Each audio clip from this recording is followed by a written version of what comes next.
المسيح قام من بين الأموات ووطئ الموت بالموت ووهب الحياة للذين في القبور. المسيح قام من بين الأموات ووطئ الموت بالموت ووهب الحياة للذين في القبور. Hello guys and welcome back again. I'm here covering another nation from Dominion 6, this time Late Age Pythium. Now, Late Age Pythium is a pretty unique nation and another nation that a lot of people, or at least I've heard people criticize quite a bit for being difficult to play, being inconsistent, and being a little bit haphazard in terms of design. I don't think it's actually haphazard. It definitely is very diverse in terms of what it offers you, and if you're not really sure what to do with those tools it gives, it can be a little bit confusing. Here's a game I started. We'll come back to this game a little bit later after I've played a little bit more to kind of take a look more at the mid and entering into the mid and late game to see what to do then. But this is just some of the early game I wanted to show off first. You can see I'm just starting off doing a little bit of expansion, and I can show off a little bit about what I do when I'm expanding as Pythium before we actually get into the details of what to do and how the nation actually works.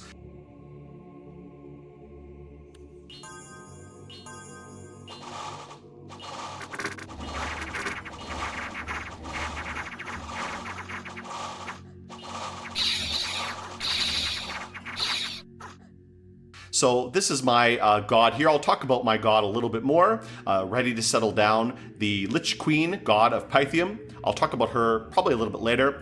But you can see my expansion party is just a group of generic infantry. If you've ever played any of the other Roman-themed nations like Urmor, Scalaria, or Pythium, the other versions of Pythium, like the Middle Age version, you'll know that all their troops, all the Roman-style troops, are extremely durable. You really don't need much more than a group of these troops to help you expand. None of these Roman-style nations have much of an issue expanding. I just take a group of these guys and use them to kind of clear out the area around me. So that's kind of what I'm going through right now. We did have one battle so far. Let's actually take a look at this battle. Really not much of a problem. We did lose our standard, unfortunately, but we killed these guys without really much issue, though we did outnumber them a little bit. And again here, not much else to really say. They run in. Mostly the cavalry takes out a few of them with their lance charge. But these soldiers are really capable to clear out most indies. You don't need much more than a good group of these kind of soldiers. Right, and pretty easy there, not much else to really say. Either way, we'll come back to this game later. I'll come back to it once I'm more into the mid-game after expansion is finished, just to kind of show a little bit more of the meat of this nation rather than just the initial expansion, which is kind of the same for more or less every single nation in the same line of the Roman or more themed nations. But let's get out of here and talk a little bit more in detail about Late Age Pythium. Alright, so Late Age Pythium is following from Middle Age Pythium, and both of them are themed off of the Eastern Roman Empire. Specifically, Late Age Pythium is themed off of the late Roman Empire and into the early Byzantine Empire. That comes off a lot of the theming around it. It also mixes up some other ideas of like Eastern mystery cults and some of the in-game lore as well, taken from one of the in-game nations of Thicc, who is a sort of Egyptian-themed snake man nation. So this combines a lot of these ones into the final rendition of Pythium and the last living ancestor of the old Urmorian Empire from the early age. There still is Lemuria in the late age, but they are definitely not living anymore. They're a nation of totally dead ghosts. And I guess that represents the collapsed Western Roman Empire. But either way, let's move on to Pythium. Now, in my last video on a Dominion's nation, I talked about Ind. I described them as a sort of jack-of-all-trades, Swiss Army knife type nation. In some ways, Pythium is similar, but different in some distinct ways. I would describe it less as a Swiss Army knife and more as a lockpick set. It's not like you do have a lot of tools available, but these tools are more for breaking into your enemy or breaking into certain areas that other nations simply can't access. Whereas in Ind, it's more about having so many tools available and just throwing them at your enemy or throwing them at every single threat you might face. Pythium is unique in that it's one of the only nations, I believe it's the only nation, it might be, maybe there's some others that I can't think of right now, but it's the only nation that has access to every single magic path in the game. That's kind of its gimmick. Basically, through all the different mages and national recruitables you can easily get, you can access every single one of these magic paths pretty easily, pretty consistently. It's not like a 10% random chance that you'll pick up something like glamour or whatever. It's pretty even odds for all of these ones. Probably the hardest would be blood, but even in that case, I would say getting blood magic is really quite easy for Pythium, and I'll explain why that is a little bit later. But again, Pythium's kind of gimmick or theme is that it has all the magic, but just as you've heard the term wide as an ocean, deep as a puddle, you have access to all this magic, but you don't really get much depth into any of these. Very, very few of these paths are going to get deeper than like level 2, and most of them are not going to be deeper than level 1 of this path. I think the only paths you get deeper than level 2 are nature. You can pretty easily get level 3, and fire. You have a chance for one mage specifically per year to be a level 3 fire mage. And we'll talk more about that later, but you do have access to those two up to level 3 at least within just normal gameplay without using any other kind of boosting or any other ways you might otherwise get higher level magic. I'd say while many people think Pythium seems a little bit confused as a nation, I'd say much like the Roman Empire, especially the late Roman Empire, you really need a strong vision and a strong hand to keep it under control. You have so much diversity at your hands, and it can be a strength for you, but it can also be a huge weakness. If you let yourself get carried away with all these different things and not really knowing what to do with any of it, you'll end up with just a big mess of a nation and then end up losing. But if you can really focus and know what you want to do, what you want to achieve, and what your enemies are doing, you can really tailor your gameplay much like you're going to be attacking a difficult lock to go after that specific enemy or that specific problem. So this is again why I described it as a lockpick set rather than a multi-tool or something like that. Another important thing about Pythium, and I really say all the Roman nations, including the undead ones like Middle-Age Ermor or Lemuria, is there's a big focus on infrastructure. Pythium, as it compared to a lot of the other living versions of Ermor, does have a big focus on building infrastructure. It's a nation that really emphasizes you building lots of forts. You really benefit from having lots of forts. Some of your best mages, you need to be pumping out of forts, and you really want to have a lot of them too. It's not like you have any really big mages. Even your biggest mage is like not that big. Like he's not that useful. One benefit of this is that none of your mages are slow to recruit. All of them you can recruit every single turn. Even your biggest capital only mage, you can recruit him every turn. So you really want to have a lot of mages, as basically what I'm saying. And definitely this is a nation, it's not like Middle Age where you're going to be saving up for your Archtherigs and you're going to be building up an elite core of these very powerful Therig mages. You're going to be just wanting to have tons of mages and not treat them too softly. You want to be using them in battle or using them to do stuff. So again, you want a lot of forts and you want lots of mages and you want to get that done as soon as possible. Another thing, due to some unique features of the nation, mainly the way recruitment works, you also want to be building lots of labs, especially, and labs not attached to a fort. You do want, of course, you want labs with your fort as well, but you're going to have a lot of independent labs playing as Pythium. A lot of your mage recruits, especially the more diverse ones, are going to be coming from outside of your forts. They're going to be off-cap recruitables, and these ones are very unique in that they usually cost less resources, so you don't need a fort to recruit them, and they won't be slow to recruit. So for example, a lot of these mages will cost only 1 commander point, and that's something that most unforted provinces can produce every single turn. So again, you can really see the emphasis is on having a mass of mages. And because you can produce mages out of literally any province only with a lab, and a lot of these are not sacred, so you just need a lab, you don't need a temple. Again, Pythium, you can really see it wants you to mass produce mages. Now, the thing about that is it's going to get expensive, so that becomes another reason why you want to be building forts. More forts means more money.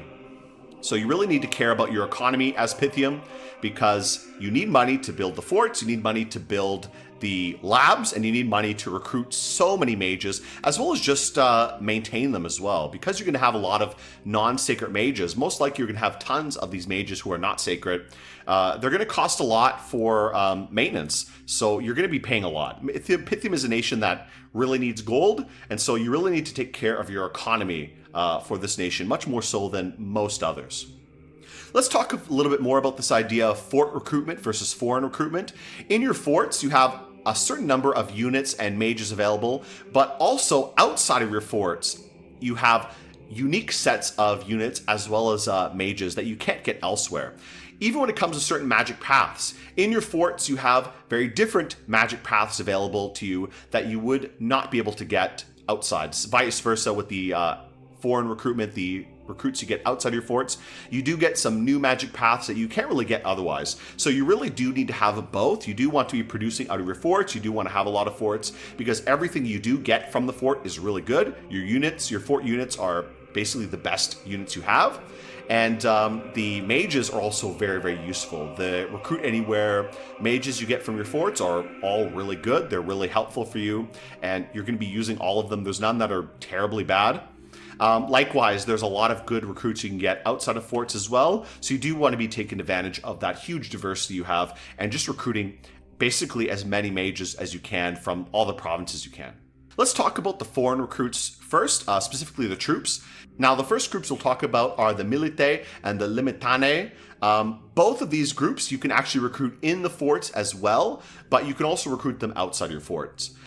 These are basically, these are your kind of basic troops. They're fairly cheap, and they're also fairly slow. They're much slower than your fort troops. Your fort troops are quite quick, and they can travel very fast. They're also obviously much better. But, these are fairly cheap and they do the job. They're not bad. They're basic kind of Roman infantry. They have a big shield. They have decent armor. They have a broadsword. The Limitane have a javelin, and you get a standard too. So it's nothing bad. And again, you can recruit these anywhere. You don't need a fort on the province. You don't need anything on the province. You can recruit them anywhere. So it's really, really easy to build up forces. As you're marching an army out somewhere, you can quickly top up your army with some extra chaff as you're marching them along. Especially the Milite, I really like these guys because they're so cheap. They're very lightly armored, but they have a big shield and a spear, and that's really all you need for a just decent chaff unit. And they have a javelin too. Even though in the late age javelins are a lot less useful than they used to be, I still prefer to have one than not have one. So I really like the Milite. Another special thing about all these troops, the Limitane class troops, is they all have this fortress defense bonus. The standard also has the standard ability, which gives you a morale boost. But this fortress defense bonus, again, it helps them defend the fortresses. So if you build a bunch of these guys in your fortresses, because you're going to want to have a lot of fortresses around, and you're going to have to defend them. So putting a lot of these guys in your fortresses is going to make them just that little bit harder to crack, and just make it that much more annoying for your enemies to siege you down.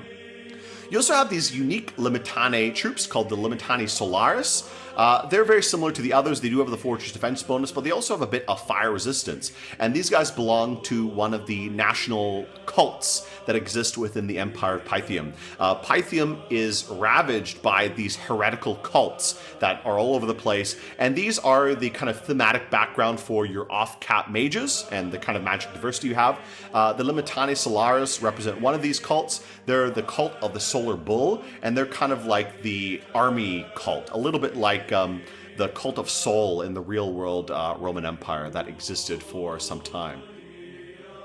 Let's talk about the fort recruits as well. You really have two main groups of fort recruits. You have the gladiators returning again. If you've ever played any of the Roman-themed nations, you know what the gladiators do. They're a temporary recruit. You use them, and once they get into battle once, they leave. So they're really good in emergency because you can produce a ton of them really cheaply, and they're really high damage. But they're gone.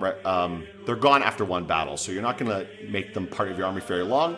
They're also nice for expansion. Gladiator expansion, of course, is very good. It's always very good. Even in the late age, is still good.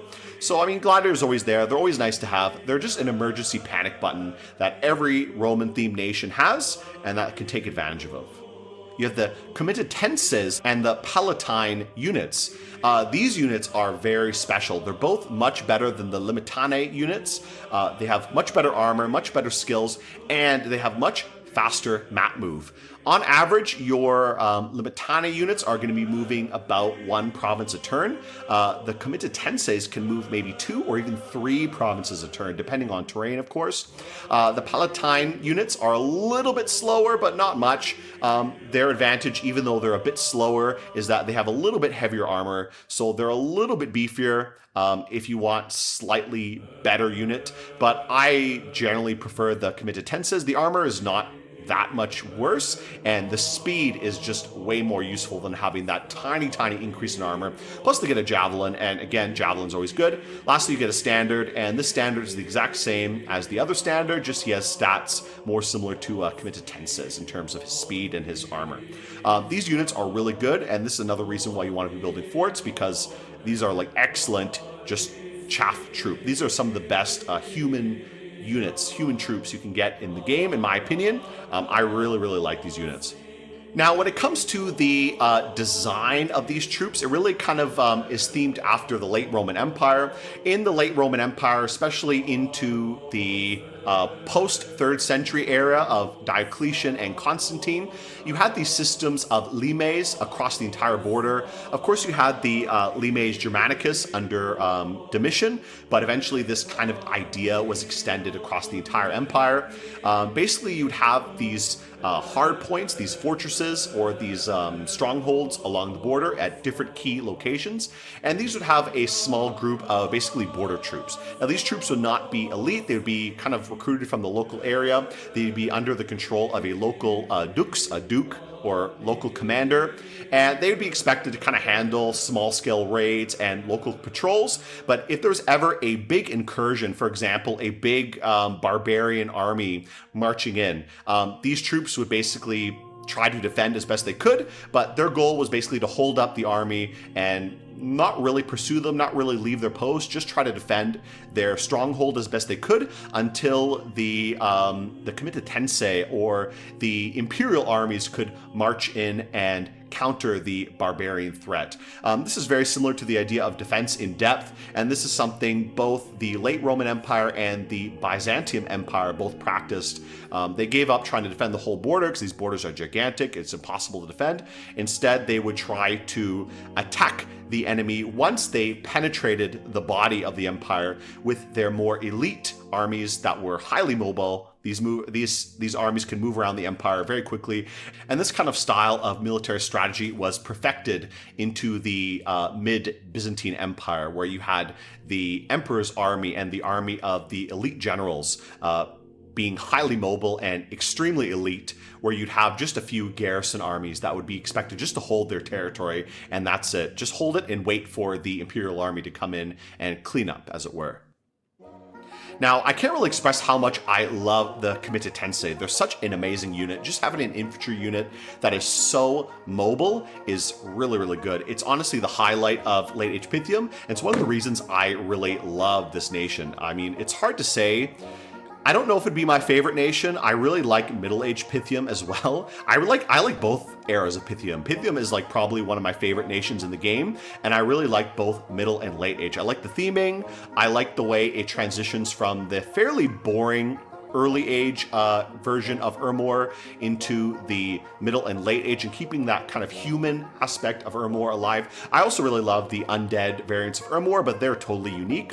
They're not really in the same vein. I consider the living lineage of Ermor more consistently the same across the different generations, just because they are all human nations. They're not really getting much into the death play and stuff like that. So again, I really love Pythium, and I especially love the Committed Tenseis as a unit. It's such a good unit, and definitely something you should just be spamming as much as possible.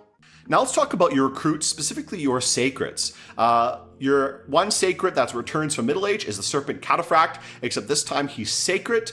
I don't really have that much to say about him.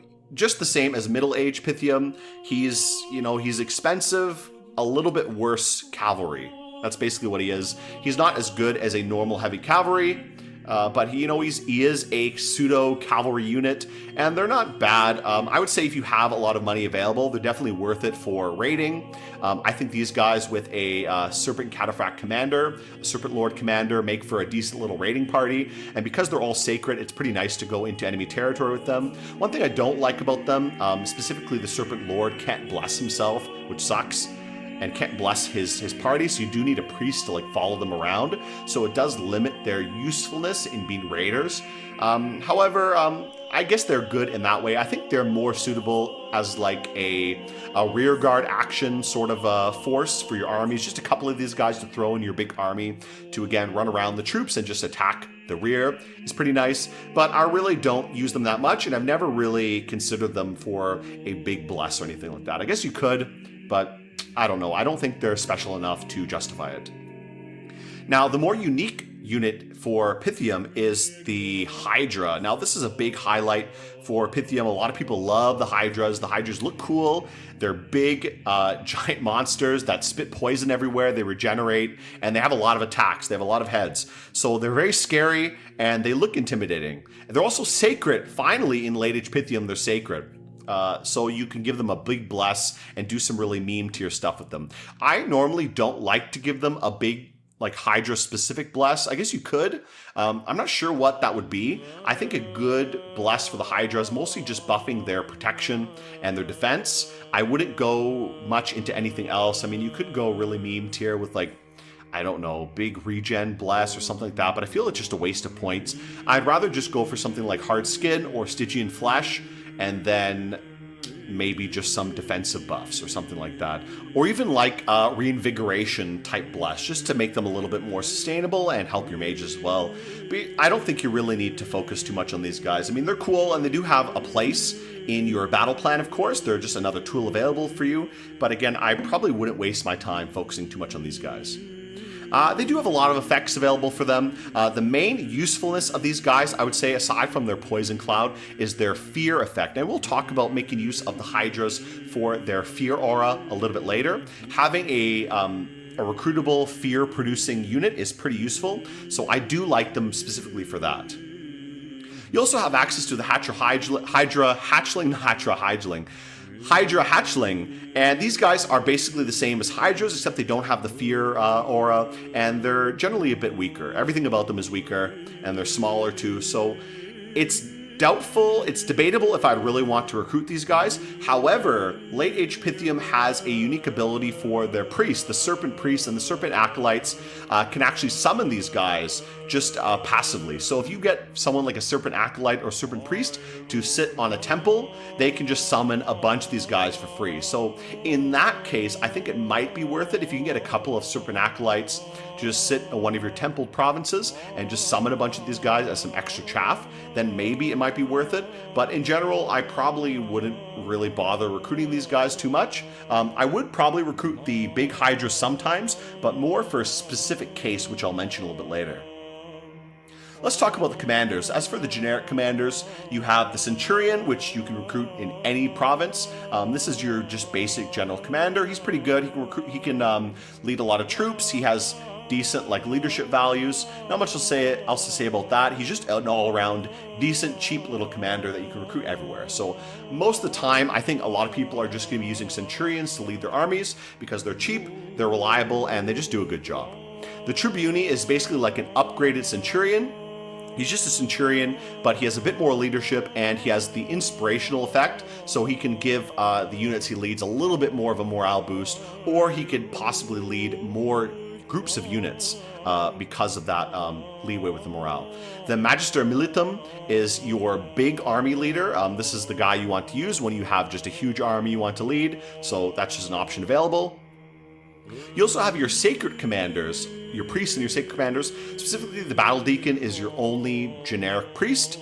He returns from Middle Age Pythium. He's just a centurion, but he's also a priest, and that's basically what it is. He's a level 1 priest. Pythium really lacks in its Pythium really lacks in its holy magic, though you do have the Therigs who can create some nice little holy communions if you really want to use some holy spells. That could be an option, so it is there for you, but generally Pythium lacks a lot of the holy magic.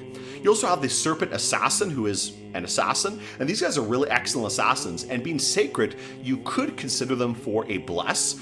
I wouldn't make a bless focusing on these guys, because as I said, Pythium has so many things available to it. You don't really want to focus on any one unit for your bless, or at least I don't really like to do that. I like to make a more general bless that can help a lot of units, but you can always slip something in there for your Serpent Assassins to help them out. The God and Bless idea I'll talk about later does have something slipped in there to help the Serpent Assassins a little bit, so I quite like that as well. I really like the Serpent Assassins. They have the Serpent Chris Dagger, which gives a poison effect, so even without any extra gear, they can be very effective assassins because all they need to do is hit the enemy and they have a pretty good chance to kill them even if they end up dying in the attempt. Lastly is a Serpent Lord. Not much I'll say about them. He's not a priest, so he can't bless himself. He's just sacred. I don't really see much point to get this guy. I mean, you could use him for raiding, but the problem is he can't bless himself. So it's like, even if he's leading a bunch of these Serpent Cataphracts, he can't bless them. You might as well just get a Battle Deacon to go with them if you want to use them for raids. So I really don't like this guy. I don't use him much, and I don't see the point of really using him for raiding or anything like that. Now let's talk about the fort-only mages. First, we'll talk about your two capital-only mages. You have the Serpent Priest, who's your big mage of late age Pythium, and saying he's a big mage is a bit of a stretch. He's a one water, two nature, and 2 holy mage with 1 random for either water, astral, death, or another nature. So he's not really that big of a mage. He doesn't have that much available to him. And again, this is your 1 mage who will get you a little bit higher than level 2 in any magic path. He has a possibility to get to level 3 pretty consistently of nature, a 25% chance of getting 3 nature, and of course the 10% random chance of getting another one of these paths again. But again, it's another 4 chance paths, so getting a level 4 nature is incredibly rare and most likely not going to happen. Definitely not something you can ever rely upon. That being said, I would still say this guy is quite good. He does enable a lot of things, and I think the combination of water and nature is a pretty good combination. It gets you into things like naiads. You can summon naiads, and of course, late age Pythium is the iconic Foul Vapors nation. It's incredibly easy for this guy to cast Foul Vapors. All he needs is a Thistle Mace, and then he could spam Foul Vapors all day. Of course, every other nation you're playing against knows that. They know you're going to be using Foul Vapors, but, you know, it's good. It's still good, even if everybody knows it's good and knows you're going to be using it. The other one is the poor little Therig. The Therig has declined a lot since Middle Age.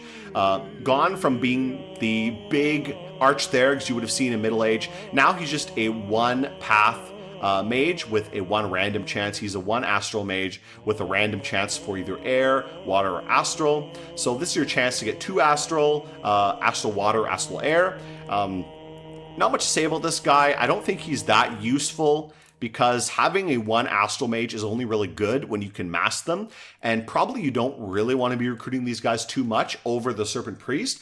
I'd rather get more Serpent Priests than be recruiting a ton of Therigs who are not going to be able to do very much besides form some small little communions.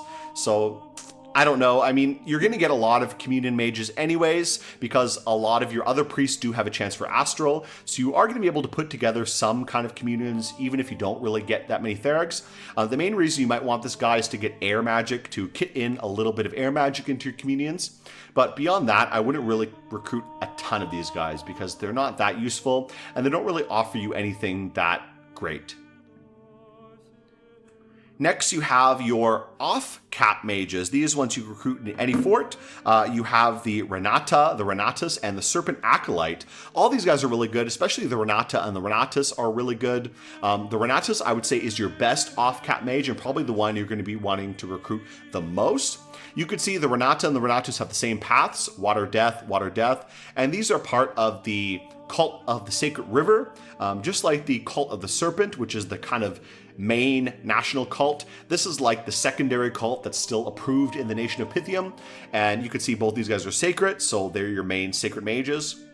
And they both have water death, but slightly different randoms. They both have a 1 random path, but the Renata gets a chance for nature, astral, and water, while the Renatus gets a chance for astral, death, and nature. So the randoms are basically the same, except they get a chance to have 2 of a different path. For example, the Renata can have 2 water, possibly, or the Renatus can have 2 death, possibly. And if you're thinking about it, obviously 2 death is much more useful than 2 water, though 2 water does have a place for certain play styles and things, for example, quickness buffing and things like that. Having some Renatas is definitely good, but most of the time you're going to be wanting to recruit the Renatas. The Serpent Acolyte is just your generic kind of priest. He's a level 1 holy mage, and also he's a level 1 nature mage. Level 1 nature mages are not that useful. The main use of this guy is casting Gift of the Sacred Swamp. This is one of your unique spells for late age Pythium, and it basically gives 10 poison resistance to a fairly decent area of units. This is much bigger than the low level poison resist spell. It's not as big as the high level poison resist. It's kind of like a nice middle ground where you can use this pretty early in the game at only enchantment 2, so it comes really early as well, and it gives your troops who might otherwise not be poison resistant be able to cope with a lot of the poison spells you definitely will be using as Pythium. Again, Pythium is a big poison nation. It's a poison themed, snake themed nation, and even though everyone's going to be expecting it, you might as well use your poison magic because you're good at it, you can do it well, you might as well use it. Another thing about the Renata is, good thing about the Renata is they can spam Frozen Heart. I guess the Renatas can also spam Frozen Heart, but when you get these random Renatas who are not really good at anything, when you end up with getting one that's like 1 water, 1 death, 1 nature, at least they can go out there and spam Frozen Heart, which is good for something at least. The Renatas can do that as well. Maybe if you get a really awkward Renatus with, like, again, 1, 1, 1 with 1 in nature or something like that, these guys can both at least become Frozen Heart spammers, which is pretty good at least. Now let's talk about the foreign mages. These come in a few different cult flavors. I already mentioned the national cults, which were the Cult of the Snake. We also have the Cult of the Spheres, which is the old faith of Pythium. You have the Cult of the Snake, which represented by the Serpent Priest and Serpent Acolyte. You have the Cult of the River, which is the Renatus Renata. And then you have a lot of the foreign cults. For example, the Cult of the Great Mother, represented by the Misties and Epipotes. Now, these 2 mages, I would say, are probably the worst national mages you can recruit. Of these 2, I'd probably go for the Epipotes, more so than the Misties. The Misties is literally just a level 1 nature mage with a very small 10% random for the same paths as the Epipotes does. So I really would not bother recruiting this one.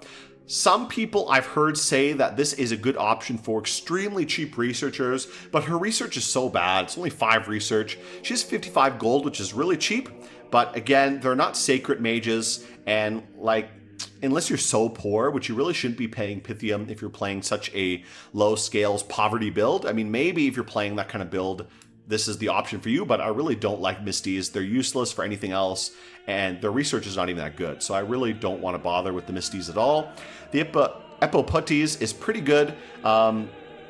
Again, I wouldn't be recruiting a lot of these. The main use for these ones is the random chance for getting Glamour or Earth, because this is your only access to these 2 paths. Now, of course, it is only 1 Glamour or 1 Earth, which on its own is not that useful. But again, all you really need to make this mage into a fairly decent Glamour or Earth mage is some boosters. Now, you're not going to be able to make these boosters normally. You're going to either have to buff an Epipotes or maybe take some extra points on your god. But for example, with some Earth boots, that instantly makes your level 1 Earth mage into a level 2 mage. That means she can cast Earth power in battle and become Earth 3 in battle. And that, of course, opens up a lot of things like elementals and all kinds of useful Earth spells. So that can turn your level 1 Earth mage into a fairly decent level 3 Earth battle mage. So again, that can be useful. So you definitely want to get some of these guys. You don't want to be making tons of them because the 2 nature ones are kind of like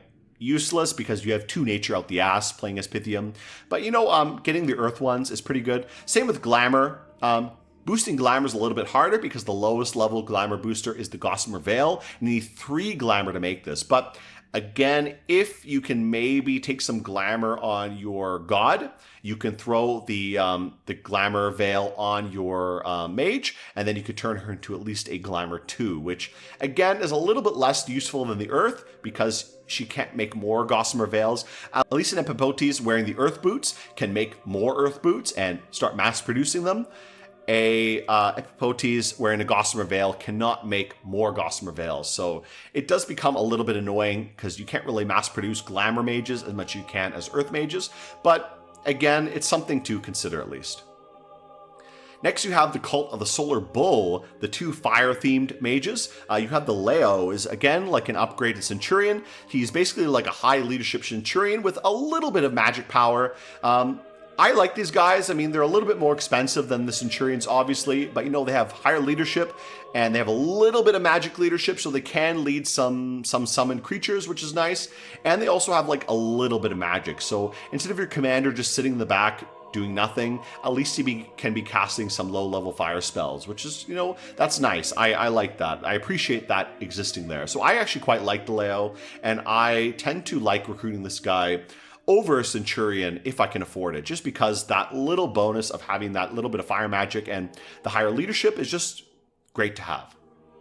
The Heliodromos is your one bigger fire mage, and I know big is a bit of a stretch. He does have a chance to be Fire 2 or Fire 1 Nature 1, and Fire 1 Nature 1 may sound like a pretty bad path split, but there is a national spell called Tarobulium, which allows 1 Heliodromos per year, only 1 in your whole empire per year, to be boosted by 2 points of fire magic and 1 point of nature magic. So one of those Fire 1 Nature 1 Heliodromos can be boosted every year, and that will turn him from a Fire 1 into a Fire 3, Nature 2, and that suddenly turns him into a very decent fire mage. Now, he's not powerful enough to make a flame helmet, unfortunately, but if you can kit out your god to make a flame helmet or some other fire booster, suddenly that can turn him into a very powerful fire mage that can be producing a lot of these flame helmets for all the other Heliodromos in the Empire.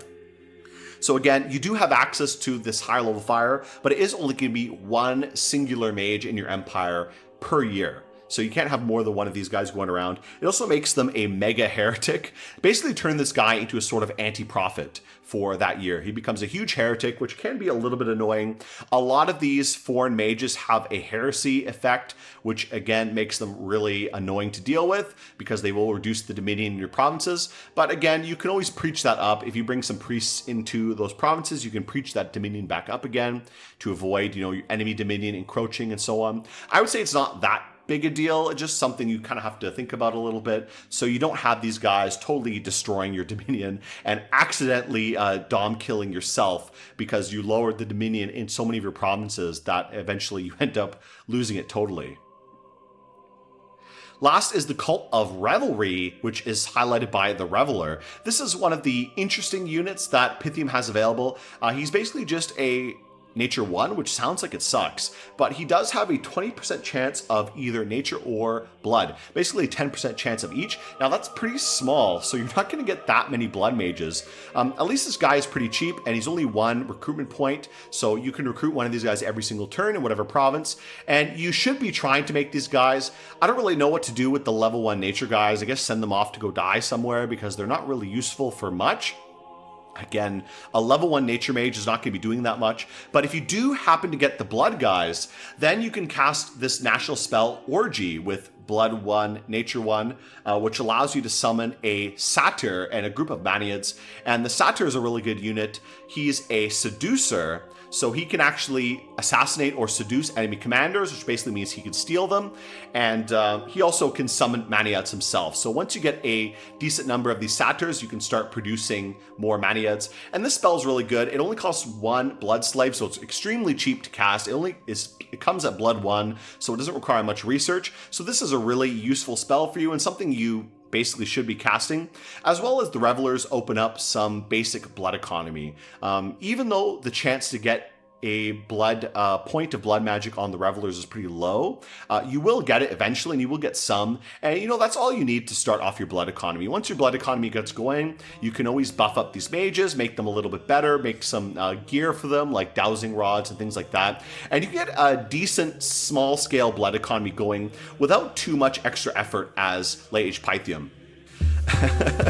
I would also say, as I was making this, I noticed something a little bit odd about the Satyr sprite.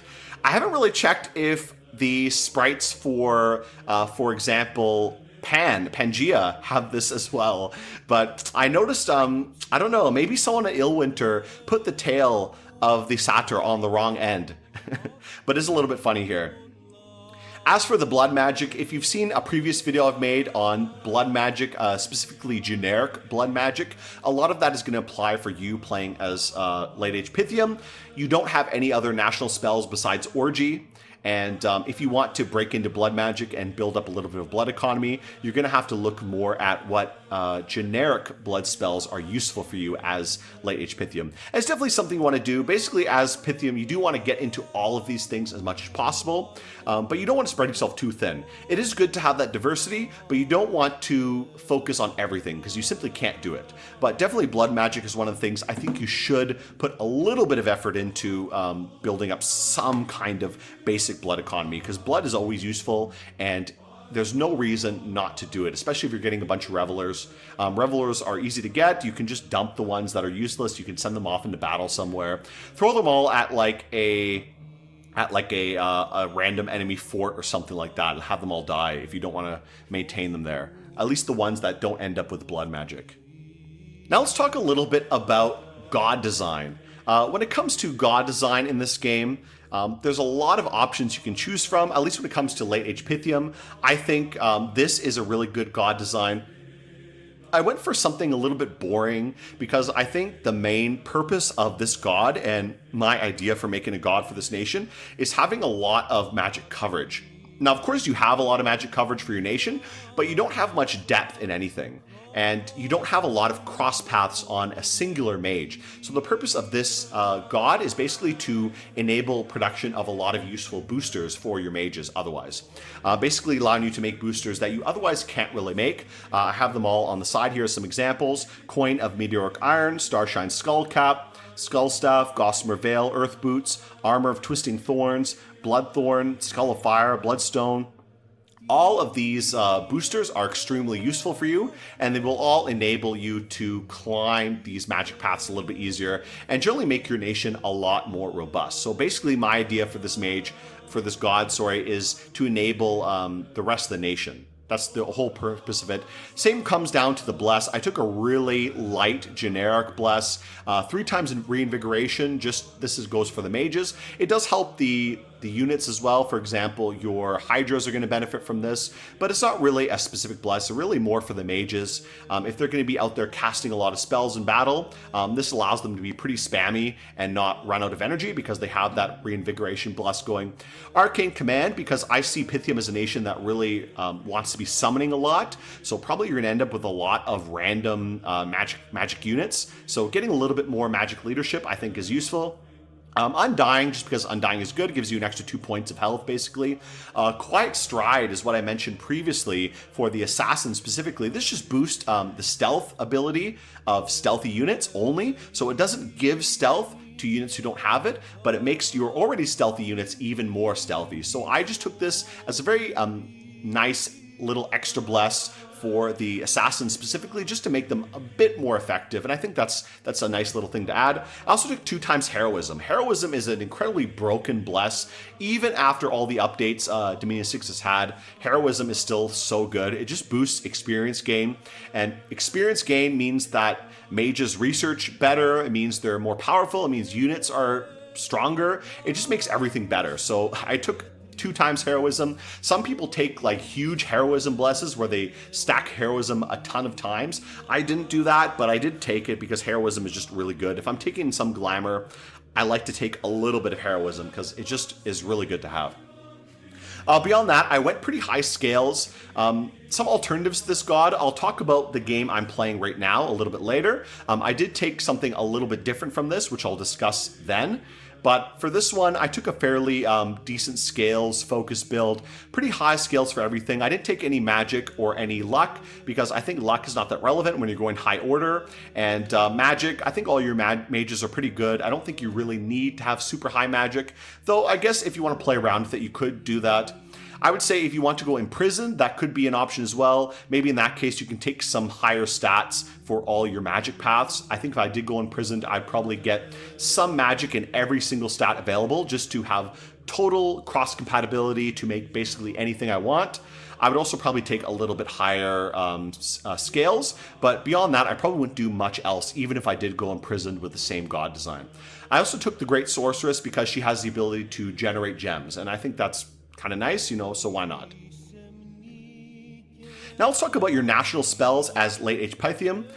These are the national spells available to you. I already talked about a few of them, specifically Orgy and Tarobulium. Orgy is your national Blood 1 blood spell. This just summons the Satyr commander and a bunch of Maniads. Again, Maniads are really good because they're berserkers. They're just a nice chaffy unit. The Satyrs are good because they produce Maniads every turn, and they also act as basically stealthy assassins. So they can assassinate an enemy, but using the seduction mechanic, which means they don't exactly kill them, they actually steal them. They bring them over to your side. The Tarobulium I mentioned before, this grants 1 Heliodromos per year, a big bonus to his fire and nature magic. A few other national spells you have available, the Catabasis. This is something that can only be cast by the Renata and the Renatus. This basically allows them to be reborn after they die. Now, the interesting effect about this is it does have a chance to give them a bonus for their death magic.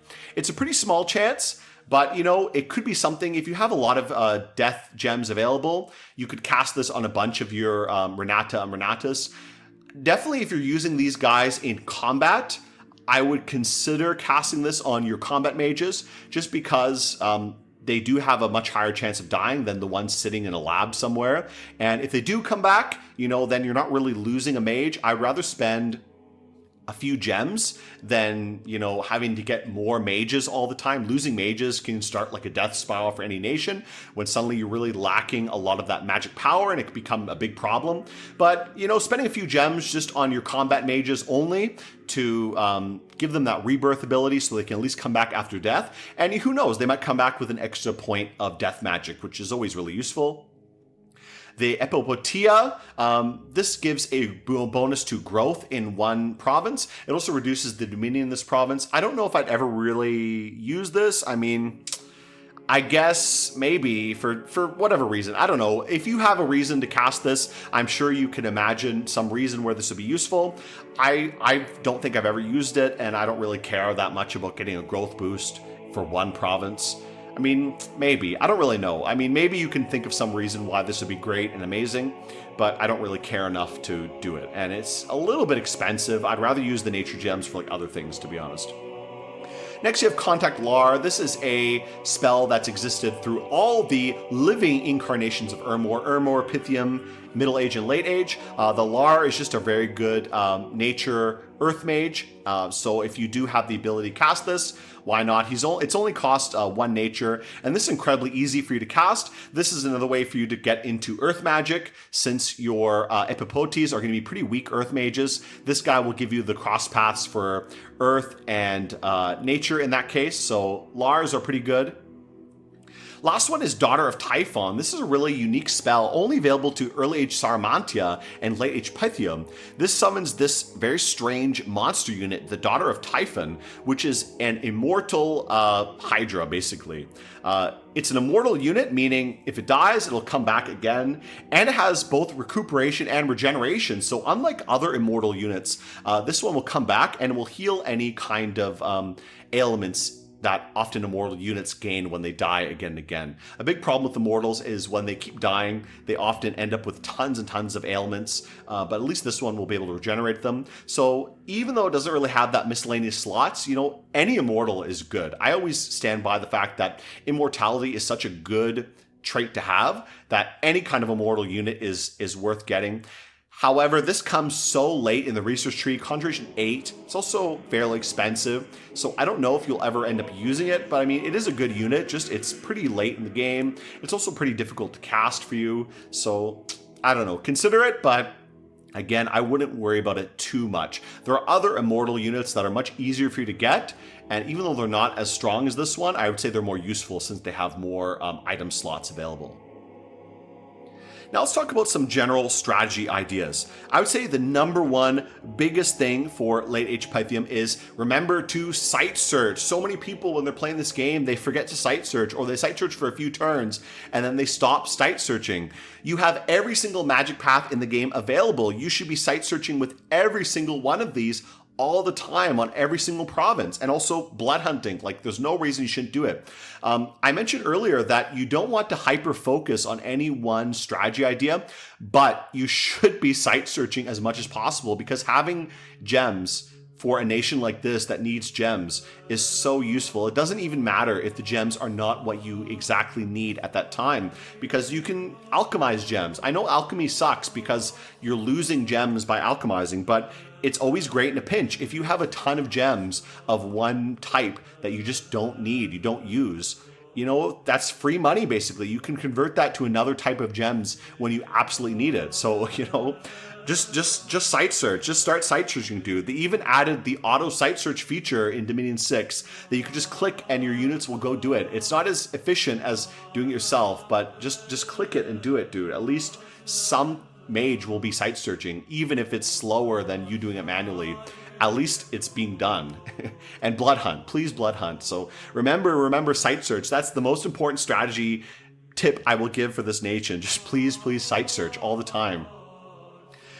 Next thing I would say is summon everything. You know, when it comes to Pythium, I would say this nation is really focused on summoning and constructing gear. It's not so much focused on battle magic. Your battle magic is pretty weak. You don't really have the paths to cast many decent battle spells. You can do some very low level buffs and some low level things in battle, but you're not going to be doing any of these grand spells, and you don't really have enough astral units or even blood units to do any kind of big Sabbaths or communions that some other nations can do. In late age, a lot of nations are going to be throwing these huge communions at you or these huge Sabbaths at you. So you can't really do that as late age Pythium, which is a bit of a shame coming from middle age Pythium, which was like the big communion nation. So I would say the main focus you should be doing is getting lots of gems, getting lots of blood slaves, getting lots of everything, and just summoning everything you can. You know, summon a lot of these units you normally never touch, like for example dragons. I think dragons are a great generic unit. They're very strong, they have good abilities, they have good attacks, they complement your units pretty well, and you can summon them pretty easily. You can even use Dragon Master to get multiple dragons per cast to improve your efficiency. So like, yeah, why not? I think they're all pretty good. I think dragons are pretty nice, so why not use them?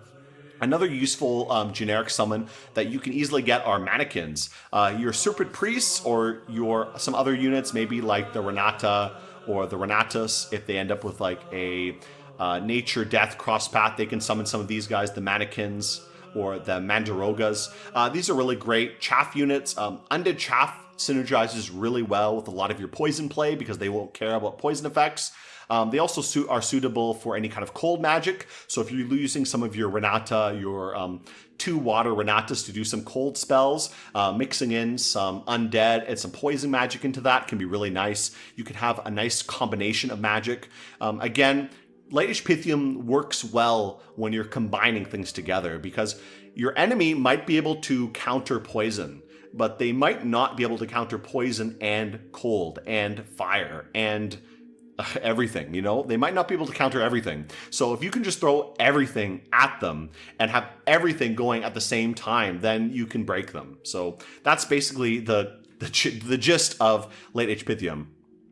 Next strategy, I mentioned Hydras and using fear before, basically using a fear ball with the Hydras. So Hydras have a fear aura. They're limited recruitment, so you can only recruit one per turn, but you only need a couple of them to take advantage of the fear effect. Again, you're going to be using these mostly against province defense or chaffy units that are generally going to run away, and these are going to be supported by your main troops. You are going to need someone to give some sort of poison resistance. Since these hydras are going to leave big fart clouds of poison around them, you do want someone to gift poison resistance to your troops. So at least a few priests to give gift to the sacred swamp or something like that to your troops will help them be able to keep up with the hydras and not die off. But the main thing you want to be taking advantage of is the fear. Basically using these guys as a fear ball, having them group together, run around with their fear aura will usually scare off a lot of enemies and help make the enemy army rout much easier. Especially when it comes to expansion, you can take advantage of this when you're dealing with some very difficult provinces. Just a couple hydras with your otherwise generic army and some early game priests to cast Gift of the Sacred Swamp can make your expansion really easy. And this is one option for expansion that you can take advantage of. I don't do it that often because hydras are really expensive, but again, it is something to think about, especially if you're swimming in cash. Next one, the most obvious one, is just Foul Vapors. Foul Vapors is like your iconic spell for this nation. It's really easy for you to cast. All you need is your Serpent Priest and a Thistle Mace, and you can cast it no problem. Thistle Mace are really easy to make. They're cheap. You can make them like every single Serpent Priest can make one, so you can make them really easy at level 5 construction. And each of these guys with the Thistle Mace can become a Foul Vapor spammer. So that brings in every single thing related to Foul Vapors. You can do Foul Vapors traps. You can have one of these guys hiding in a province to trap an enemy army. You can give them, I don't know, you can do all kinds of random things. You can give them like some kind of item to make them stealthy. I forget which items give stealth. Maybe Shade Mail Harburg. And I think the Cat's Amulet, does that give stealth? I'm not really sure if it does. I think it just raises stealth level. But if you have some kind of item to give stealth, you can even turn this guy into like almost like a Foul Vapors assassin, just hiding in some province, waiting for an army to walk over him. Then he pops up, uses Foul Vapors, and then runs away, you know? So that can be really annoying for enemies who aren't expecting it. Of course, if they're fighting you, they're going to be expecting Foul Vapors because every Pythium player uses Foul Vapors, but they use it because it's good. You know, it's just good. So, you know, use it. Another thing is Serpent Fang arrows or any kind of other poison arrow enchantments. Because a lot of your units are going to be having javelins, this will affect them. And it does just make their javelins that much more effective. And because you're going to be having tons of units, most likely, who are going to be chucking stuff at the enemy, why not have them be poisoned? So again, just take advantage of the high nature and poison abilities your nation gifts and kind of use these spells if you can. Next one is assassin maxing. So not only can Pythium mass produce assassins, you have these really great serpent assassins who are, again, just excellent assassins all around. They can climb walls too, so they can go out of a fort during a siege or into a fort during a siege and attack the enemies in or outside the fort.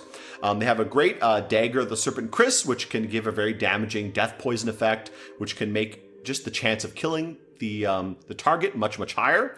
You can also just give these guys a little bit of gear to make them really effective. For example, something like a lifelong protection and a firebola will instantly make these guys extremely effective assassins. So if you can mass produce these guys, mass produce a bunch of gear for them as well, you can turn them into an incredible annoyance for your enemy. Another one I'll mention is the Skelly Spam engine. So normally playing as Late Age Pythium, I wouldn't recommend Skelly Spam. You just never really get high enough level of death to make it viable. And it's just, you're not going to be able to have enough mages as well to be able to mass it. The key for Skelly Spam to work is you need a mass of mages to have the spam of skeletons to be so high that the enemy cannot just cope. However, there is a fairly late game way to actually do this. And that's with using a few bits of gear and a few tricks.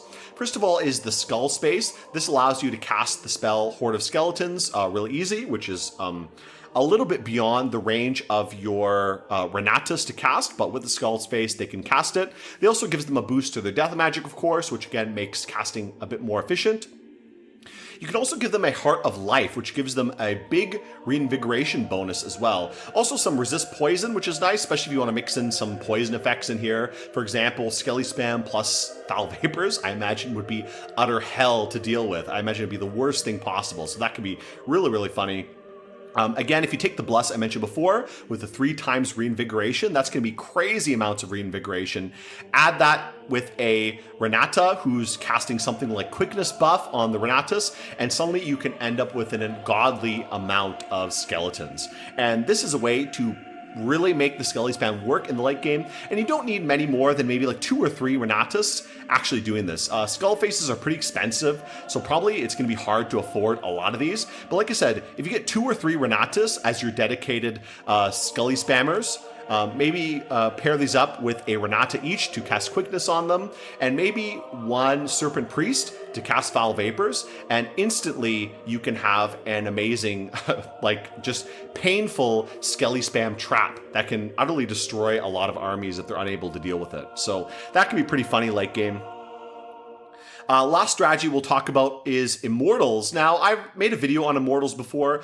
I don't know if it's exactly a strategy. I just think Immortals are really good, like any kind of Immortal. And the one Immortal that you can really easily cast without really doing much is the Worm Mage. The Worm Mage is not that special. I would say he's probably one of the worst generic Immortals because nature is just worse than death or blood as a path. And the other generic Immortals are all death or blood related Immortals. But I would say just the fact that he's immortal is pretty good, and his cross paths are pretty good as well. 4 nature is pretty nice. You do open up a lot of things with 4 nature. You can also get nature death or nature earth, which again open up a lot of things as well. Especially nature earth, I would say is the best because he can do things like I think it's Gift of Gaia is one thing you can do with Nature Earth, which is pretty nice. That can buff him up a lot as well. And a lot of other things you can do too. Plus this guy has full gear slots. You can give him all the gear you want and turn him into a pretty amazing thug in the late game. One thing I like about the Worm Mage specifically is that he has regeneration and reinvigoration. He does have a bit of invulnerability as well, which gives him some kind of protection even without any gear, like that extra little bit of protection. He also auto-casts Swarm in battle, which again makes him more useful as a thug. So actually, I quite like the Worm Mage. I think he's a little bit underrated. I never really see anyone use him, but I quite like him. And I think for Late Age Pythium, he really suits the nation. He's easy to cast, and he really suits the kind of play style you want to be going for of producing a lot of gear and a lot of summons and stuff like that.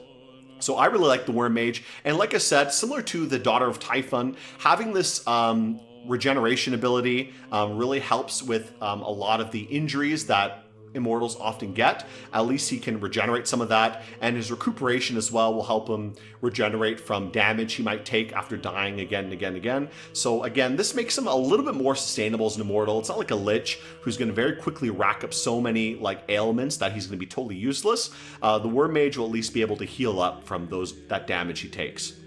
And this guy's pretty easy to cast. 1 Serpent Priest with a Tree Lord Staff will be able to start summoning these guys. And once you get one of these guys, they'll pretty easily be able to summon themselves, at least with a Thistle Mace. If you get a 4 nature one of these guys, give them a Thistle Mace and they can start summoning themselves. So again, I really like the Worm Mage. I think this is a great option for late game. And these guys can be pretty powerful. I think pretty underrated late game thugs. So that's all I have to say about Pythium. I think this is a really underrated nation for sure. A lot of people say it's bad. I think just don't really appreciate what they have available to them and haven't really thought deeply enough about how they could use all these tools available. It's a very diverse nation for sure, and you do have to really think about your situation. What is the position you're in at the moment? Who are your neighbors? Who are the other players in the game? And so on. Like, what do you have available to you? What gems do you have? You really have to be flexible as Pythium. But again, Pythium is a nation that really rewards that thinking process and that kind of flexibility. So if you are able to do that, you are able to think outside the box a little bit. Pythium is a nation that absolutely rewards it and can be a powerhouse if you play it properly. I would also say this is a nation that is unlike some other nations which kind of have a very obvious game plan where they're just going to progress to this point and then they're just going to win the game like that. Pythium can really go in any direction. You can do really crazy things with late age Pythium. I think that kind of unpredictability and that ability to counter so many other things that other nations might like to do is what makes them really powerful. It's not that they have that one golden strategy that makes them overpowered. It's the fact that they can kind of counter anything you're doing, or they can really go in so many different directions or pivot very quickly in another direction if something isn't working. That's what makes them powerful. That kind of flexibility, that power that made the height of the Roman Empire so versatile and so dominant over its neighbors, that ability to pivot and shift its strategy, shift its game plan, and change the whole structure of its society to be able to push through and succeed. I think that's what Pythium exemplifies, and when led well, when led by a strong and visionary leader, I think they can really succeed. So let's move on to the gameplay of Late Age Pythium right here. All right, so here we are in the game. This is a little bit further along than what I've shown before. I think this is about the end of year 3, so kind of the autumn of year 3 at this point. I've expanded quite well. I've taken over a pretty good area of the map. You can see who's kind of surrounding me. We got Erythea over to the kind of west, I guess west and east. I got Midgard over here. Picone is almost dead. Actually, I think they are totally destroyed right now. I just took over their their capital, and it looks like Midgard and then Erythea took over their other fortresses. I think the only other nation left in the game is Relay. Relay basically controls this whole sea, and they're just a constant annoyance. I've been at war with Relay almost consistently since very early in the game. They just keep attacking provinces again and again. Here they attack this province right here. I'm going to have to come back there and kick them out a little bit later. But I'm also at war with Midgard at the moment, so I'm going to have to focus a little bit on them as much as possible.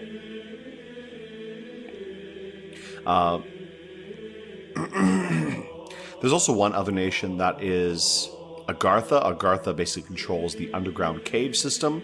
I don't think they have any territories on the above ground. I think they kind of got in a situation where they got blocked in the caves very quickly.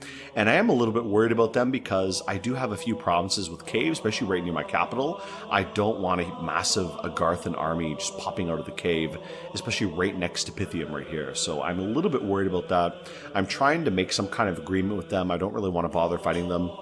I'd rather just focus on everyone on the above land and kind of ignore the underground as much as possible because it's not really relevant for me.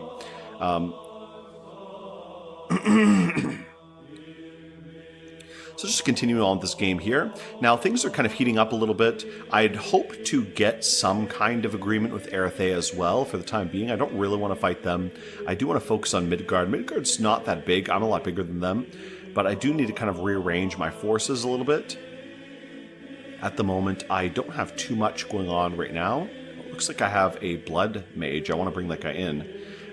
I do have a little bit of blood economy going. I have some of these blood hunters. They're all making some sanguine rods at the moment. But beyond that, I don't have much. I do have a pretty good gem economy right now, especially a lot of death and nature gems. Other gems are okay too. For example, earth is pretty good. And glamour is actually surprisingly, I've been pretty lucky with finding glamour sites, even though I don't have that many glamour mages.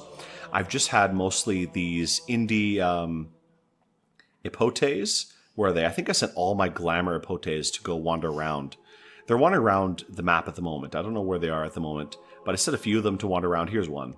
So I set her to auto-search. She's auto-searching around for any glamour sites. And I have a lot of these earth epotes. I'm basically trying to mass produce a lot of the Earth 2 epotes, basically with Earth Boots.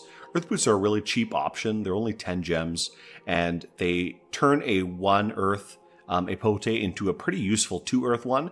2 Earth is kind of the threshold to actually be useful, because then you can use Earth power in combat and then be able to actually be effective. So I'm going to have these guys actually keep making some more. Let's actually keep making some more boots and things like that.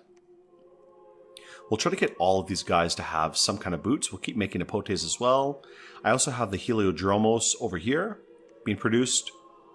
For these kind of indie mages, there's a limit on how effective they are. Like these 2 fire guys are probably the most useful.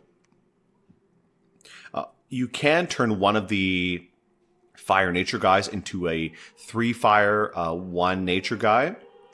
But again, that's only one mage out of your whole empire. So having a lot of these 2 fire guys are probably the most useful ones. So I do want to kind of maximize the most of these as possible. I did get one guy who happened to get the random for 2 fire and 1 nature. So we got that 10% random for the extra path. So I'm kind of saving this guy somewhere else because he's going to be my kind of, possibly he could be a 4 fire mage and make a flame helm, which would be very useful for some other mages later. But I'm saving that guy for now. He's not really doing much at the moment. I'll probably put him in one of my other provinces. He is a heretic, but he's only a heretic level 2, so it's not like a huge deal, to be honest. I do need to watch my Dominion. My Dominion is having a big problem right now. You can see with the amount of heretics I have around the Empire, and especially because of Relay, I think their Dominion is really, really terrible. I believe their Dominion is what's pushing me. Boulder Spawn's Dominion. Okay, so no, that is Agartha's Dominion pushing on me from the underground. Boulder Spawn. Yeah, I think that must be Agartha, right? I don't know who's... Oh, Boulder Spawn is Agartha. So Agartha must have a massive Dominion, and they're really pushing me through these caves, basically. So that's a big, big problem, I think. Yeah, huge Dominion strength there. So they must have like a massive Dominion, a very strong Dominion. And I'm having a hard time actually holding on right here. My Dominion is actually getting very low. I really hope I don't get Dom killed, to be honest. That could be a very relevant problem. I've not been careful enough, I think, when it comes to protecting my Dominion. So I'm actually having a little bit of a Dominion problem at the moment, where my Dominion is getting really, really weak, even though my Empire is quite strong. We have my god here. Here's ready to settle down, the Lich Queen. And you can see her paths. I actually went with a very similar strategy with the one I mentioned a little bit previously with the just Great Sorceress. I went with a pretty wide build, but I decided to go with a Lich Queen who's a little bit more expensive than the Great Sorceress. Great Sorceress, I think, is only 100 points. This one's 170. But for that, in exchange, you do get a little bit better chassis. You get an Immortal chassis, which is very good. And I decided to go with very high death as well. This is because the Bless I took, if you can take a look at my Bless, here you go, take a look at my Bless. I have Undead Regeneration and Invulnerability. Invulnerability is nice for a lot of my Sacred units, but the Undead Regeneration is specifically for Tartarians, because later in the game, I'd like to try to branch into Tartarians if I can. If I can get to level 9 Conjuration, getting Tartarians would be a pretty interesting kind of play. But I'm debating where to go next. I'm trying to get to Blood Magic 5. That's because Blood Magic 5 has, where is it? Has Reign of Toads, and this is a pretty useful spell that I really like to use. It causes massive, massive unrest, as well as high misfortune and disease. So this is a really annoying spell to cast, and something I could pretty easily cast with a few blood boosters, which is pretty easy to get once I boost up my blood economy a little bit better. So I do want to kind of get to there. And that'll get me a few other things as well, which will be pretty useful. Basically a lot of useful battle spells for blood. Mainly I want to get summon spells. The battle spells are not that important for me. And I already have all my level 1 spells, for example, Orgy. Actually, what I should be doing is casting Orgy a little bit more often now. Maybe after these guys are done crafting their rods, I can have them all cast Orgy at least once to make use of that. I'm trying to make Revelers in a lot of provinces. I have a few provinces producing Revelers. I think right here, and then right here are all producing Revelers. That's because the chance to actually get that 10% blood, they have 20% for either blood or nature. So that 10% chance of blood is actually really hard to get. So you can see this whole game, I've only had 1, 2, 3, 4 blood Revelers. So it's really, when I mentioned before that you're going to have a limited blood economy, you're going to have a really limited blood economy that's only going to come in very, very late in the game. So you shouldn't rely on it. Just something to kind of supplement as you build up. I definitely took blood on my god for sure, because again, I could use my god for blood hunting to get myself started. That's always an option, which is nice. Or I can use her to craft things, which is nice too, because I can craft some boosters with her and give them to these guys, and then they can in turn craft more boosters. Okay, so this turn I'm going to end. I'm not doing much right now. I actually have a bunch of Revelers here. These are just the useless 1 nature Revelers, and I just want to kind of kill these guys off, so I'm going to throw them into this area here. They're all heretics, so they're really annoying to deal with, and they're super big heretics too. Heretic 3 is really annoying. So I'm going to just throw them into this province here, and hopefully they just die. I don't really care about keeping them around. They're really terrible researchers. They have research I guess research 7 is okay, but I don't know. Maybe I should save them. Maybe I shouldn't be killing them so much. I'll put them in this province and just let them research or something. I could also start producing something in this province too. Maybe I can get this province to start producing more revelers. I don't know.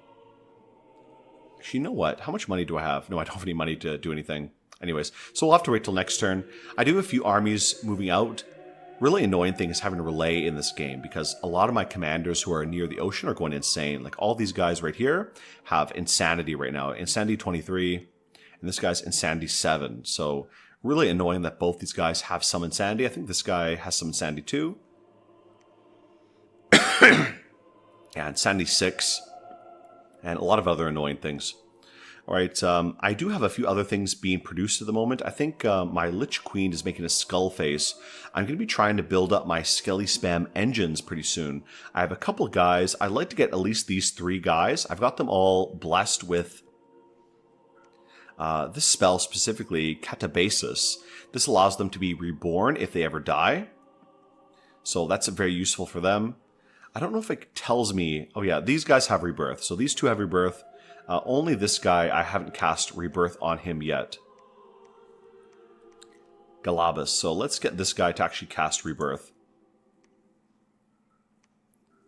And then these 2, he can join these guys. So these 3 will be my Skilly Spam engines. I'll hopefully get at least 2 Skull Faces. Maybe I'll get a 3rd one later, but basically these 2 are going to be my main Skull Face guys. I'm going to try to build them up. I'm going to get some Epotes, or sorry, not Epotes, but Renatas. I'll get 2 Renates, 2 Renatoses, and then just a few other kind of chaffy units to support them. I'll also try to get some blood going so we can make some of the hearts, though I don't know if it's that necessary since... actually, I guess it is, probably, because I forgot I didn't take the Reinvigoration Bless. Anyway, let's end the turn. I don't think there's much else to do for this turn. I think all the armies are moving out to where they need to be. A lot of sites are done. I've been site searching like crazy. You can see the amount of sites I found. Late age is always very site poor, so you do want to maximize just any gems you can get. And I've been site searching basically continuously since very, very early game. Since I had a mage or 2 to spare, I've been site searching. So I've been site searching a lot, and I've been pretty successful finding a lot of sites. And you can see, even though I've site searched many of these provinces, some of them still are lacking sites. You know, it's not like early age where you're going to be swimming in gems, but I'm doing pretty good. I got a lot of nature gems saved up. I'm going to save these up continuously and use them for something later. I don't really know what, but something will be useful. If I had a bigger nature god, maybe Mother Oak would be good, but I have a big death god, so I don't know what to do with death. I'm thinking of going into some of the death immortals a little bit later in the game, like the Wraith Lords. So that's kind of my idea a little bit later. That's kind of why I went a little bit higher death, so I can get the Wraith Lords with Reforming Flesh, as well as maybe Tartarians a little bit later. Now that blood magic's going to be done pretty soon, let's actually take a look at what our next level of research would be. So I think Wraith Lords are... What level is that? Lichcraft is level 9. I don't know if I'm going to go with Lichcraft. Okay, Wraith Lord is level 8 Conjuration. So definitely Conjuration is something I want to be pushing up. I guess let's keep researching Conjuration next. I don't really need much Evocation. There's not really a lot I can use for this. I mean... I don't know. I mean, there's good spells for Evocation, but a lot of them are just outside of my ability to cast easily. Aside from like Poison Arrows and stuff like that. But Poison Cloud, I don't know. But I'd rather get Foul Vapors, honestly. Foul Vapors is... Actually, do I have Foul Vapors now? I think I do. I think I just got that recently. So yeah, I have that. So I should actually start using that, to be honest. I should get a few Foul Vapors casters up and running. I'm not really paying attention to what I'm researching. So let's actually get to Conjuration 8. We'll get Wraith Lords online. I believe at Conjuration 8, what else do they have at Conjuration 8? I think that's it. They also have the Worm That Walks, but I believe that's in another school. That might be in something else. Yeah, Thaumaturgy. So that's going to take a lot of research. I've not researched Thaumaturgy at all. It's not really useful for me at the moment. A lot of these spells are very hard to cast and not that relevant for me right now. So I've not really used it too much. Definitely some things might be useful depending. I would like the Worm That Walks maybe, because I do have a lot of nature gems. It would be useful to get this one. But that's going to be a lot of investment in Thaumaturgy, which I don't really want to do now. Maybe after I get Conjuration, I'll get Conjuration up to level 8. Maybe then I can go for level 9. for the Tartarian Gate. That might be a good idea. And then I can get some Tartarians, which will be an amazing bonus for the game.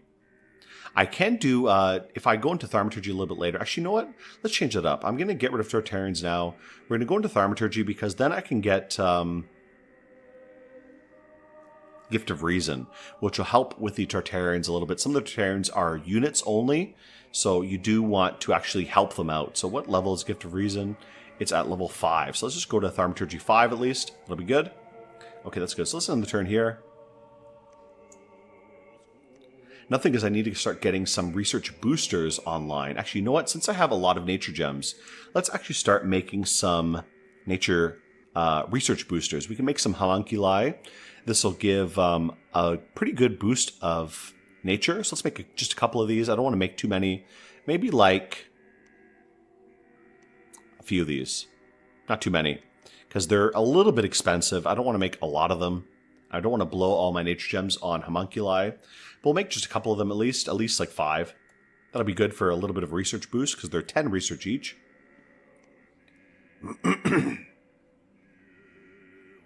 Okay, battle in Picone. Our forces defeated the attack from Midgard. Yeah, no problem there. There was a battle in Valrest. Yeah, pretty easy as well. And Grey Barrier. The Revelers. Oh, these are some Revelers I sent to go attack something, and my scout was killed.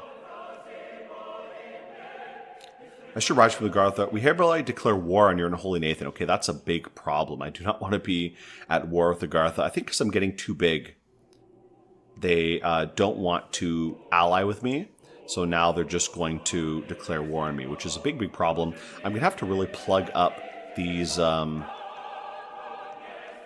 caves, to be honest, because I do not want to be fighting these guys that much.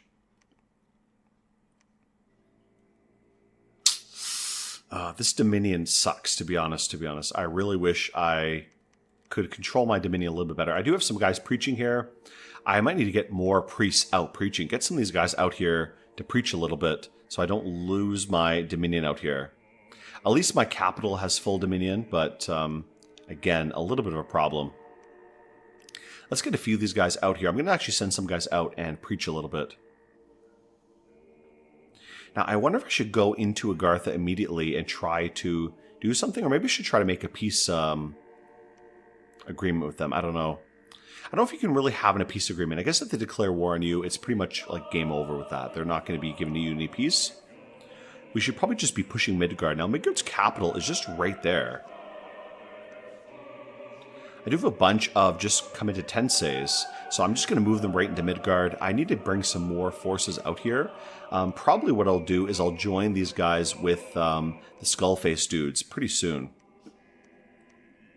Let's get these guys kitted out with their dowsing rods. This will make them much, much better blood hunters. Hopefully I'll be able to actually get a decent return on my blood hunting now. So these guys can all go back to blood hunting. You can actually make another dowsing rod for yourself. So that should really, really improve my blood hunting a lot. I don't see any new blood hunters. Yeah, okay, that's fine. So these guys, let's get these guys to research. I mean, they're better than nothing. 4 research, not great. Oh, I think there was a bonus in here. Yeah, okay, all right. I kind of get what is going on here. So in the Dominion, they get a little bit of a bonus. So their research 5 is not that great, but whatever. We'll dump them. I guess it's better than nothing. We do need to start building up some forces, though. This is a little bit bad. Let's actually build a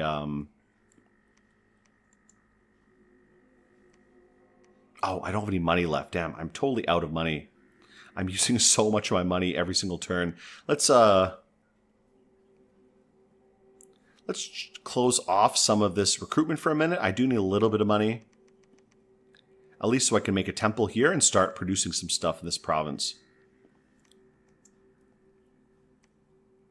Let's build a temple there. And we'll start producing some troops there as well. I can't really produce that much. How many committed Tenseis can I make? Really not that many. Wow, this province is really terrible. Very low resources, to be honest, so not that great. I guess because I don't control the surrounding areas, because everything around me is controlled by other kingdoms, which is not great. I'm going to start pushing on these areas anyways. Cut off Midgard here and make my way to come rescue this province from Relay, which is, again, being a pain in my butt. I would like an alliance with somebody. I don't really want to be fighting every single person on the map right now. Oh, and one other thing I want to do, let's get, no, not cast a spell. Let's get her to make another skull face. So I have enough gems for exactly 2 skull faces. All right. Hopefully we'll get some more blood slaves soon, and then we'll be able to make some Heart of Life for these guys, and that'll help them be a little bit better for that. Let's also pick up some of these guys who might make for good Foul Vapors casters. I'm going to pick up a few of these guys who might be pretty good for Foul Vapors, and we'll all get them to make a Thistle staff for themselves. So each of these guys can make a Thistle Mace. It's 10 gems each. They'll all make a Thistle Mace for themselves, and then that'll be great for them to actually go fighting. Let's get some of these other guys. For example, the 2 water guys, I'm going to just have them stay here and research. So let's actually equip them with some of these homunculi. Okay, there we go. So we got a lot of these guys with their homunculi. That'll boost their research quite a lot, which is very nice. I'm also going to start, actually, you know what? Since this army's right here, let's actually get some of these guys moving in a little bit. Let's keep producing Comitatenses here. I just really love Comitatenses. I don't, Comitatense. I really love these guys. I don't see any reason why you would, to be honest, not use them. The Palatine are pretty good, but I don't know. I just really like these guys. They're a little bit faster. They're lighter. They have javelin. They're just better in that way. To be honest, when it comes to these minor differences in armor, I feel like it doesn't make that much of a difference. Unless you're going like full plate, like Ulm or something, some Ulmish troops, I think it doesn't make that much of a difference. These guys are just built to die anyways, so I don't care too much. All right, we're going to move these guys in, and we're actually going to throw in a lot of these level 2 mages, I think. Let's bring all of these guys along with these troops. We'll line them up and we'll get them all to be some earth casters, which will be really good for buffing up this force. This will make this a very powerful little army here. So you can see how things kind of start to work out in this game. We have 2 groups of 44 Comitatense. We're going to have them hold and attack, I guess. That'll be fine. And then all these mages in the back. Actually, let's get these guys to line up. Let's get them to line up here. All right, this is pretty good. And let's set up a kind of script for some of these guys. We'll get a few of them to be just buffers, and then maybe some of them will be earth elemental casters. But first of all, we're all going to get them to do earth power. All right, so we'll get them all to do earth power to start off with, and then they can immediately start casting some other bigger spells. So we have a lot of pretty interesting spells here. We have Destruction to take down armor. Soldiers of Steel, Legions of Steel.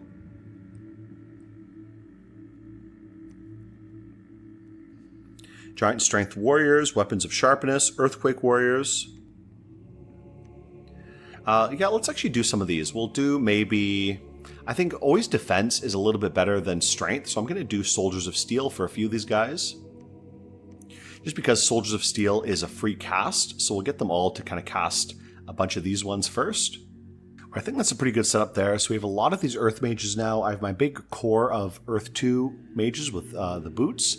And then my kind of army just of Comitatense. Again, nothing too special. We're going to have them all move in. And I'm also going to give them some gems each. We have a fairly decent amount of Earth gems. So this should be more than enough for each of them. And we're going to hopefully move them right on top of Midgard here and take that province out. I'm also going to give a few gems to my generic commander. That way he can kind of hold them in lieu for everyone else and deliver them for the others when they need it. So let's send these guys in. We're going to have them move out to these provinces, and we're going to go occupy Midgard with this army. We'll send another army in pretty soon as well with a few Renata. I do need to start making some Renatas, especially if we can get some Water 2 Renatas. Otherwise, I might have to pull some of the Water 2 Serpent Priests from here to do quickness buffing, because that's the only way I can really make the Horde of Skeletons kind of engine work. Getting all those things working in concert together. Okay, let's get some of these guys researching who are not researching right now.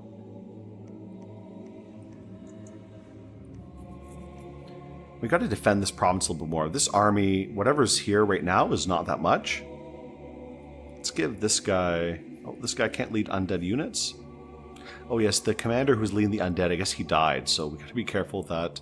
I guess I can give them to my Lich Queen, so let's give it to her. Okay, let's end the turn here. I don't know much else going on. I'm really low on income at the moment, and I may be getting attacked very soon by a huge army of Agarthans, so we got to be careful. Okay, we have a non-aggression pact with Erythea, so at least one nation decided they want to have a non-aggression pact with me, which is very good. At least some are going to be nice to me.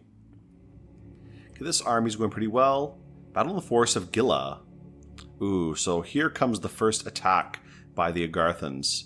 And another attack from Relay, but our forces defeated them, which is no problem. And then, ooh, defeated by Midgard, so not too bad. No, sorry, not too good, I should say. Oh, wait, okay, so this is bad. This place is a little bit weak at the moment. We're going to bring an army down here, and these guys were the army I was going to bring down, and they look like they're in trouble right now. We got to bring something up here.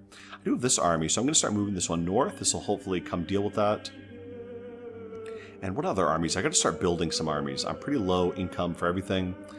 I need to start getting some more chaff troops in my provinces. So let's start recruiting more of these guys everywhere, basically.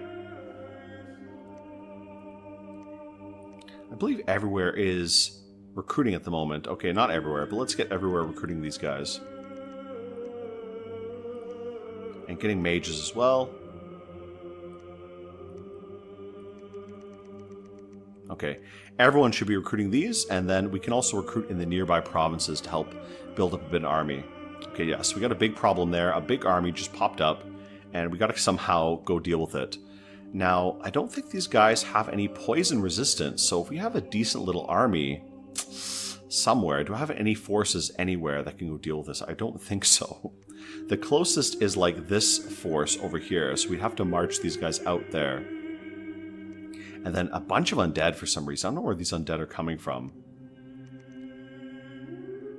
Well, we're going to have these guys at least go out there, this big force, just to kind of muck up a bit.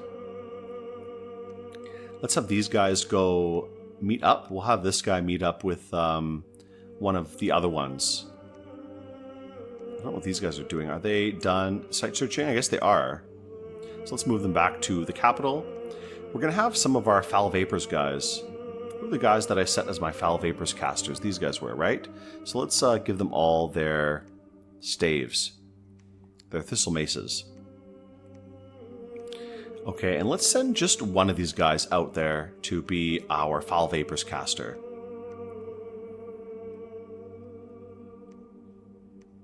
And we got to be careful because you don't want them to get killed while they're wandering around. So let's actually get him to carry a bunch of gems with him. And we'll set him up so he can just cast Foul Vapors immediately.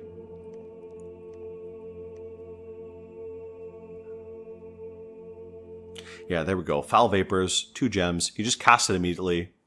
And I think he has enough poison resistance. 25 poison resistance, so no problem for him. Yeah, this staff gives him a ton of poison resistance as well. So I think that's more than enough. He can go in there, cast Foul Vapors, and then maybe run away before anything gets too bad. We can give him a few forces to just guard himself, but we do need a little bit more of an army to make that worthwhile. Let's get the rest of these guys. As you know, let's get these guys to move out. We'll have them go out to some other places and join up with some other battles. This army as well, and oh, they used all their gems in the first battle. Of course they did. So this is why I needed to have this, so I can rearrange the gems a little bit before we actually go on to some of the other battles. Okay, so let's move on to Midgard. 80 units. I think this will be easy enough for us to take out. Let's just try it anyways. Alright, this guy, get his dowsing rod. We'll get him to actually start doing this, blood hunting. Getting a little bit of blood income now. Getting a few of these guys. And then once I get enough of these guys... Oh, here's another blood one. So let's get these guys. I need to keep an eye out for anyone who pops up with the the blood bonus. I've been getting pretty lucky with this province. I'm getting a lot of blood guys here, so we might actually start getting a little bit more of a blood economy going pretty soon. We do need to deal with this problem here. Midgard is a problem. We got to clean them up. I do have to build up some kind of army here as well. Just can't recruit very much.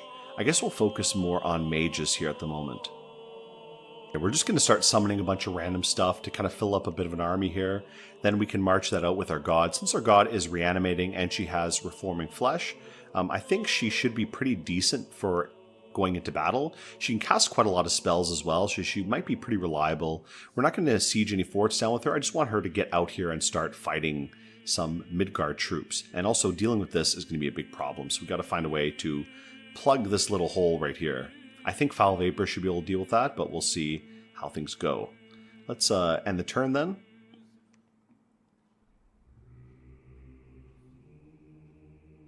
Ooh. Uh-oh. Okay, someone had a dream of relay, so that's going to be a problem. Battle in Panopia. Our forces defeated the attacking force. Okay, again, no issue. Relay is getting pretty weak. Battle in Midgard. So we took the province of Midgard. Battle in the Encircled Swamp. Battle in Valrest.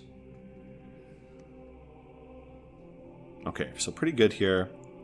Now, we can just occupy Midgard. We can also try to push into their provinces. I would like to take their capital if possible, but I think I need to get a lot more troops here to be able to manage that.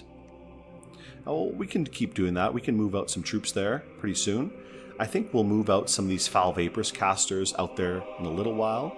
Maybe not yet, because there are going to be a little bit of a problem. What we might do is, let's just get these guys to research here for now. We'll leave them there. Let's get these armies to move out. Go get them to hopefully free this province.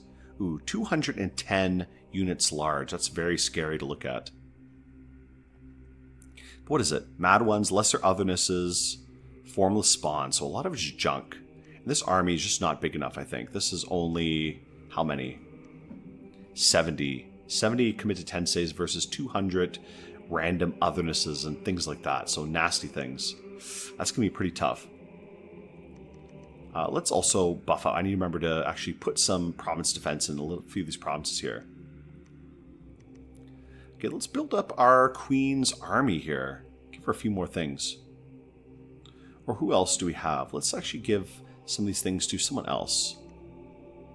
You know what? Let's give the undead to this guy. Oh, he's a pretty bad leader, right? So let's not give it to him. Okay, so we got some groups going on here. Group of forest trolls, a lot of just random crap so far being built up. Some Vaimen, some Mandarogas and mannequins. Some Hydras, which will try to keep them away from the committed tenseis, and then the mechanical men as well. These guys can stick with the Hydras, doesn't matter too much. So this is a little bit of a patchwork army, but it might be enough to actually do something. So maybe let's send these guys out.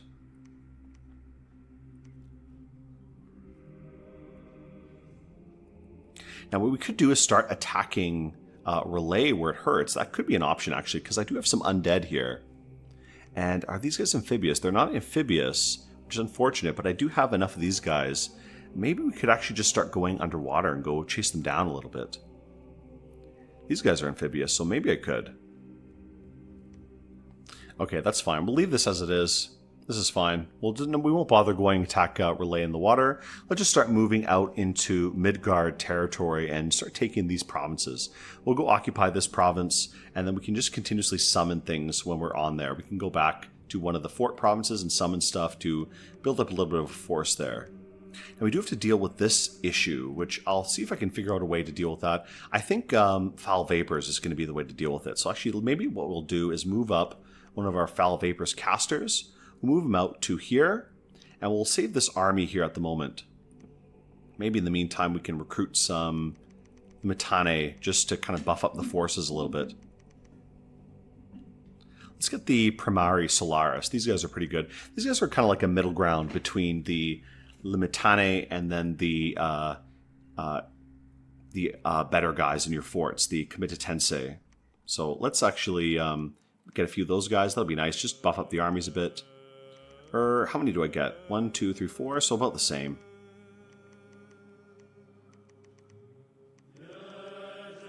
And 5 for these guys. Actually, let's go for these. Mutane Solaris. Let's get those. Oh, and another Blood Mage. Wow, I'm getting really lucky right now. This guy, every new Blood Mage, I'm going to have them make a Sanguine Dowsing Rod for themselves. I don't see any other Blood Mages around. Looks like we haven't got any new ones. Too bad, but not a big deal. Let's get these guys to defend here. Ooh, a bit of an army coming in. And let's get our Foul Vapors caster equipped with a few gems. So he can immediately cast Foul Vapors if he needs to. We can also give him a bit of an army, like why not? Let's actually do something like this. Let's do Poison Ward first. That's probably a good idea. Poison Ward first and then Foul Vapors. So at least this will protect a big group of our forces from being killed by the poison. So Poison Ward and then cast Foul Vapors right after. So that should be a little bit nicer to do that instead of just immediately casting Foul Vapors as soon as we walk into the area there. Okay, that's good. So we have these forces here too. Yeah, that's fine. These guys can just attack. Well, let's end the turn then. I don't know what else I really need to do. Oh, I was arranging these guys to go attack this province. That's right. Yeah, we have my Foul Vapors guy here, and we have these guys here to move in. So hopefully all of these guys combined will be enough to deal with this. And it looks like we can also get these forces in, but they may end up dying from the Foul Vapors, so maybe I won't bother doing it. It's only 40 units versus a bunch of undead, and then just a small group of committed tenseis to help defend this guy. So these guys are probably going to die, but it's not really a big deal, to be honest. We just want to cast Foul Vapors immediately and hopefully kill off this force or whatever's there. So let's end the turn here.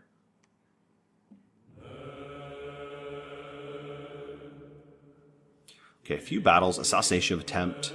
Ooh, assassination attempt successful, unfortunately. Battle in Bara has been beaten by stronger forces, so this was another invasion from Agartha underground in Iron Range. Beaten in Iron Range. Okay, ooh, a big problem there. Forest of Gila. Okay, so we beat whatever was in the Forest of Gila, but everyone died, it looks like. The Renatus survived.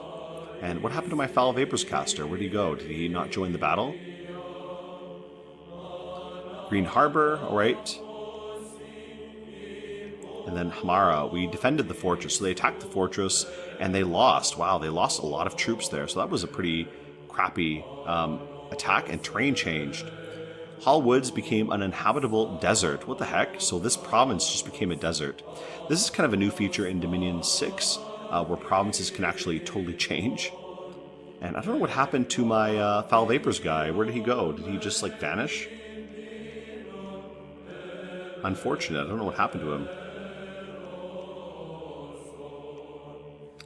I'm sure he joined the battle, right? Did he not join the battle? That's very odd, to be honest. Either way, well, we got these guys here. Let's get this guy to Blood Hunt. Getting a decent number of blood slaves now. This guy can make himself a dowsing rod and start blood hunting as well. I guess we're going to have to send another Foul Vapors guy over there. I don't know what happened to the other one. I didn't see him die or anything, so I don't know where he went. Let me check the messages again. Maybe I missed something. So battle in Bara, battle in Iron Range versus no one, basically. Battle in Gila. I really don't know. Oh, I think he was assassinated. Oh no, he was assassinated by this guy. That must have been the guy. So that's too bad then. So he must have been the one. Yeah, he was assassinated. Oh, what terrible luck. Relay assassinated him right before he could go there and cast Foul Vapors and hopefully wipe out this army. So that's very annoying that happened. But I don't know what to say. Whatever then, I guess. Oh, I almost forgot to have my other Skullface guy. Do I have any Renatas with Water 2 yet? So we do have a few Renatas with Water 2. 1, 2. So this is our little Skelly Spam force, it looks like. Get these guys to sit in the back. and just cast Horde of Skeletons again and again and again.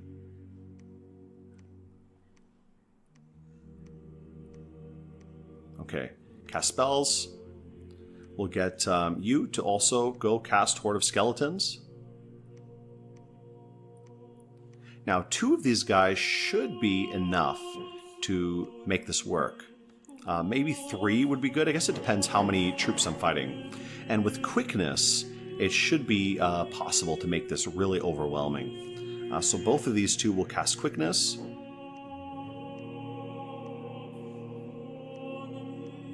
And then I don't know what else they could do after that. Maybe just spam. I don't think I have Frozen Heart researched yet, but that would be something to spam instead if they did have that.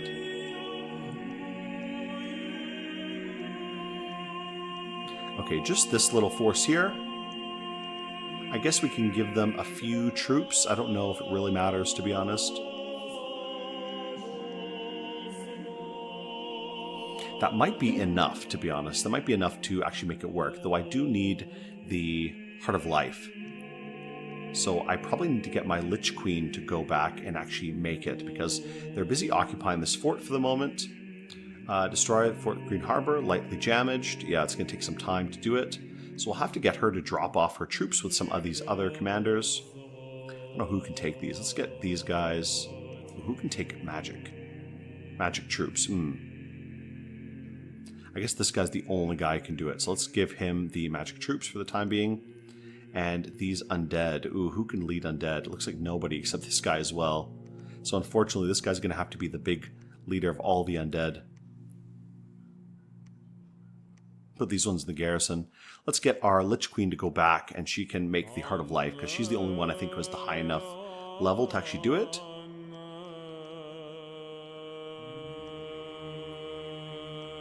Okay, do we have enough troops here to actually deal with anything? A little bit tight, to be honest.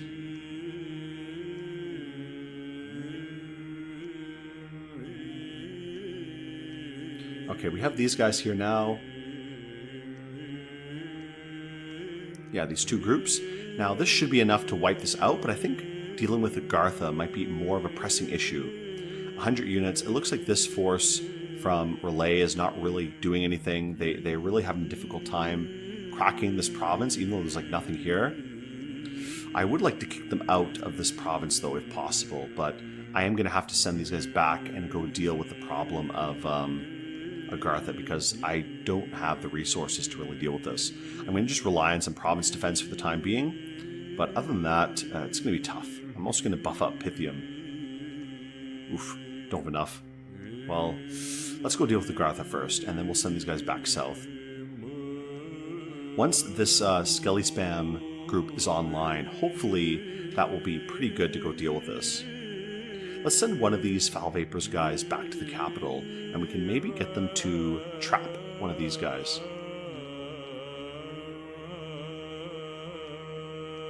Yeah, let's get this guy to do a little bit of a Foul Vapors trap.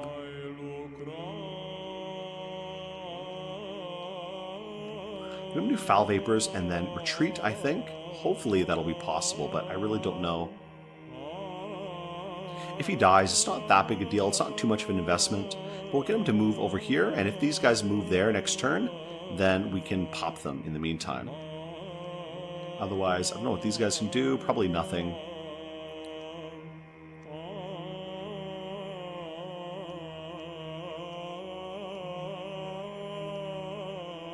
We have a lot of our fire mages as well. Maybe we can get them to start joining in the fun a little bit, because I haven't really had these guys do much at all. I don't really know what to do with them yet.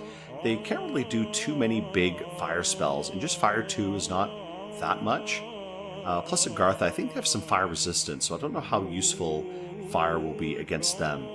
I could get these guys to just go spam Flame Bolt. Like, I don't know. Evocation is like the big flame path, and I really don't have much in the way of evocation spells, so maybe just do that. Like, that could be fine. Get all these guys to spam Flame Bolt. We'll get these guys to go join something. I don't know what.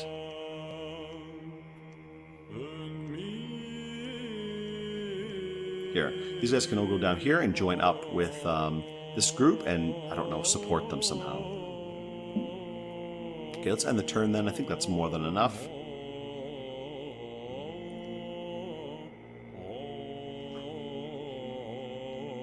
Okay, battle in Haman. Nice. Sieging force been beaten by our forces. Ooh, a lot of kills. Oh my god, look at this. 229 kills, 66 deaths, though. Oof. Let's take a look at this battle. Now, this should have been Foul Vapors killed. That 60 deaths might have been from the Foul Vapors, honestly. Yeah, because anyone who wasn't hit by the Poison Ward probably is going to die of Foul Vapors. Look at that, though. Oh, boy. The legions of Pythium versus the otherworldly horrors. Yeah, and a lot of these guys are going to die from the poison. Oh boy, so I basically killed half my own army with that. But you know, that's just how it is, right?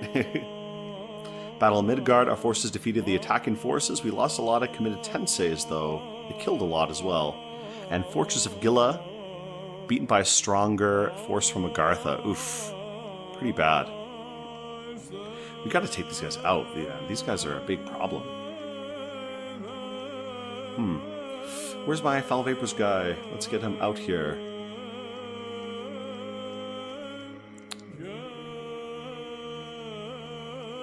Oh, here he is. I put him in the wrong area. But let's get him out here somewhere where he can be useful.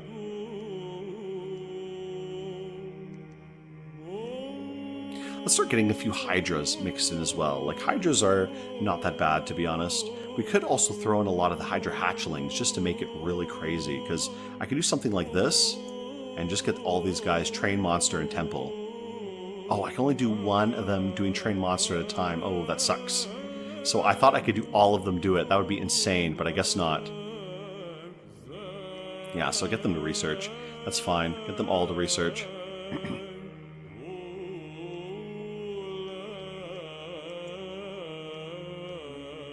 Okay, now I need to get some kind of army here. So let's meet them up in Pythium again. We'll build up an army. I do have a bit of an army over here. So this might be okay. Okay, crossbowmen, committed tenseis. This might be enough to actually deal with this.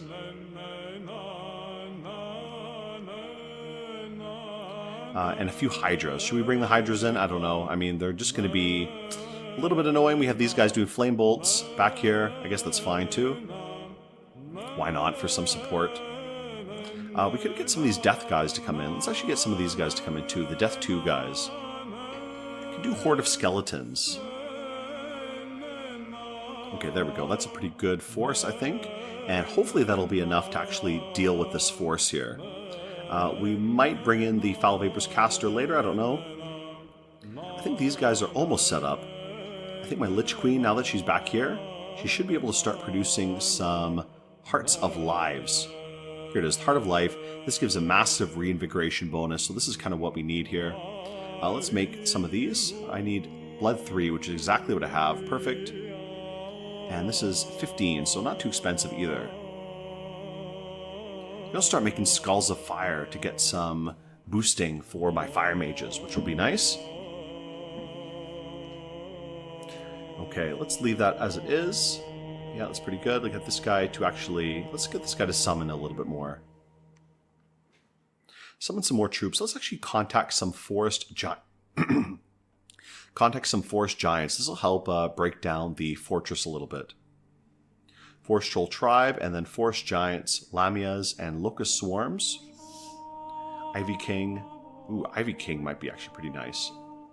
Caledonian Boar.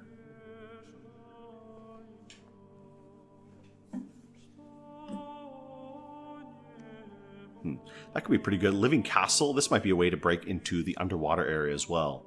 Animal Horde. Ivy King. Asp Turtle. This would be useful underwater. Maybe we'll deal with those things later. Let's actually get the Forest Giants for now. That'll be pretty good, because that'll give us a little bit more siege strength to hopefully pop this fortress. Now, we do need some more gems. I do have this guy with a few gems. We can share these gems out a little bit between everyone else.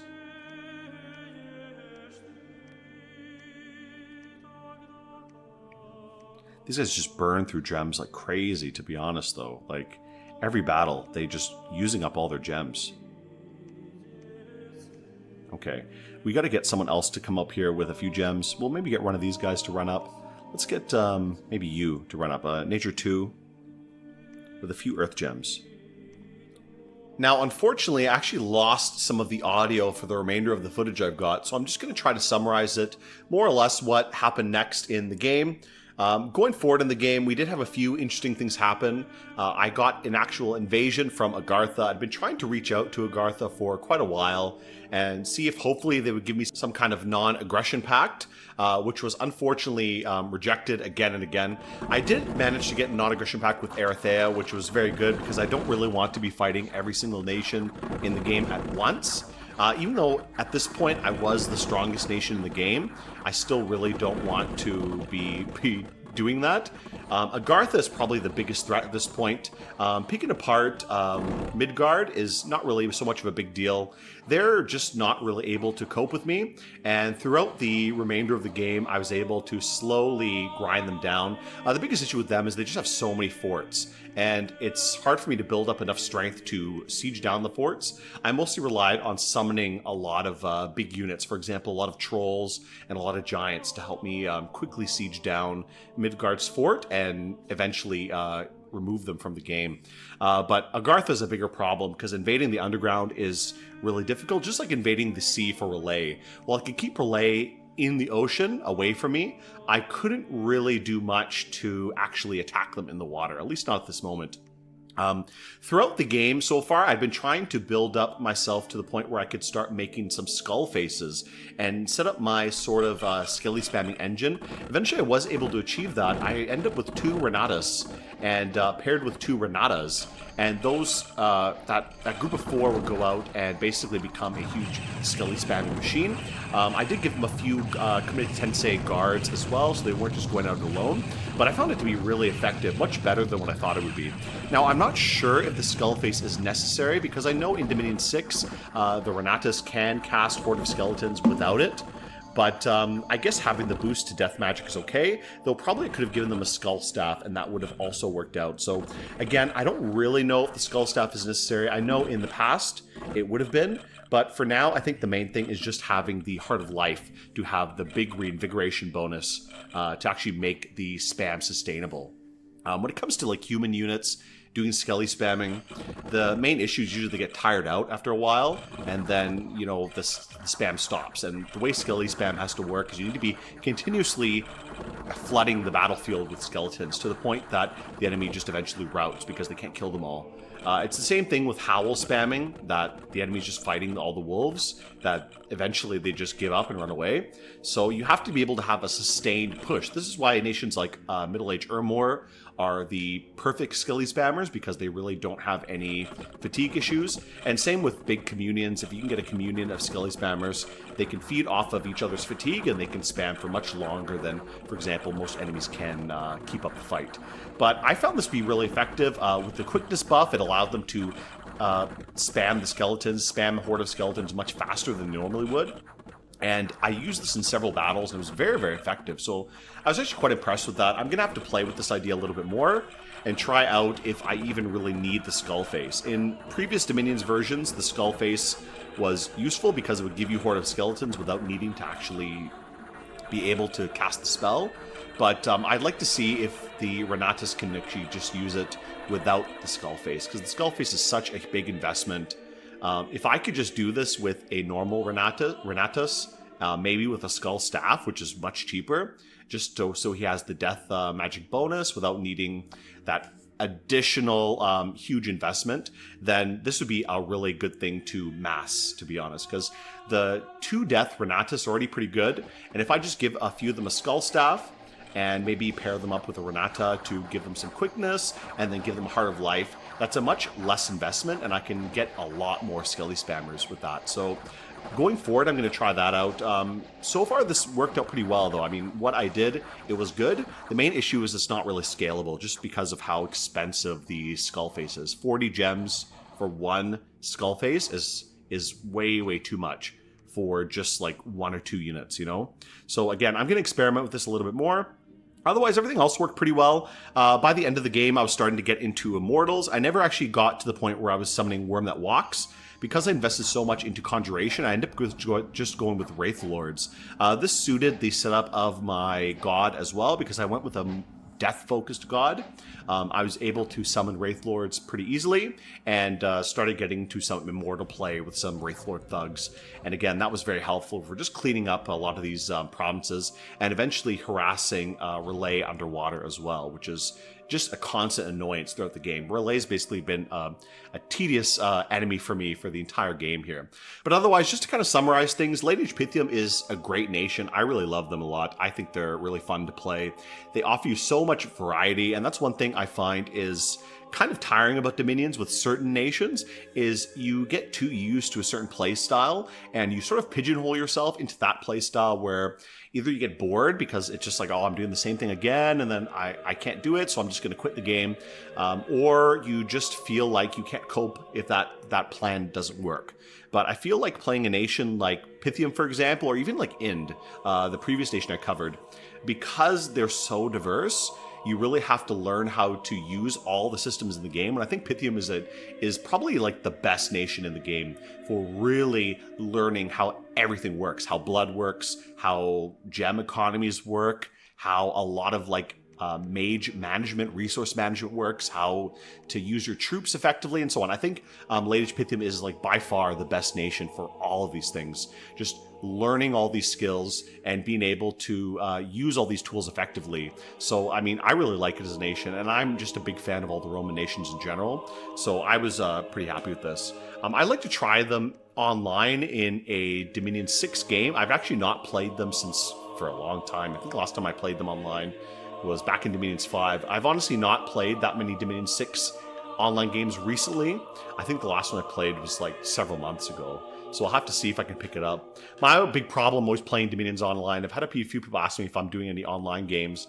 I think the problem is sometimes I always get into a situation where it's like I'm playing for several months and then like I gotta go on holiday or something, and then I can't do my turns, and then I lose all my motivation once I miss like a turn or two. And then it's like, okay, I end up quitting. So that's always my problem, because I'll have to miss a turn or like 2 turns or something because I'm on holiday or something, because the game's been going on for like months. And then suddenly it ruins my whole feeling for that game. It's just like, I feel so miserable that I missed all that time, because by late game, every single turn is so important that I feel like I'm so behind if I even miss like 1 turn. But, you know, I will try. One thing I would like to do, if you guys are interested in something like that, I'd really love to do something like a community game, maybe. We can do a Blitz. I often use Blitz server, which is a pretty popular Dominion 6 online server. So one thing that we could do is maybe do a Sunday or Saturday Blitz stream. I might do a stream of some Dominion 6 Blitz, which would be really fun, because Blitzes are pretty quick. They're fun. They're really fun. They're much more fun than the long play games if you can set them up. You know, they're not easy to set up because, you know, people have different time commitments. But if you can set them up, I tend to prefer them. I mean, obviously it's much more fast paced, and you can get it done within like 1 sitting, basically a couple hours. You can play through a whole game. So I really enjoy going for a Blitz. So if anyone's interested, I wonder if we can set that up. Maybe do one day a Blitz stream, and I can stream it on my channel as well. But either way, guys, I'm going to end the video here. Unfortunately, I'm sorry again that I lost some of the footage. I didn't lose the footage, but I lost some of the audio for the last bit of my recording. So you just have me doing this outro here. But either way, guys, I'll see you again next time. So goodbye, guys. And remember, guys, if you like the kind of content I make here, remember to like the video and subscribe to my channel. It really helps me out a lot. But either way, guys, I'll see you again next time. So goodbye, everyone.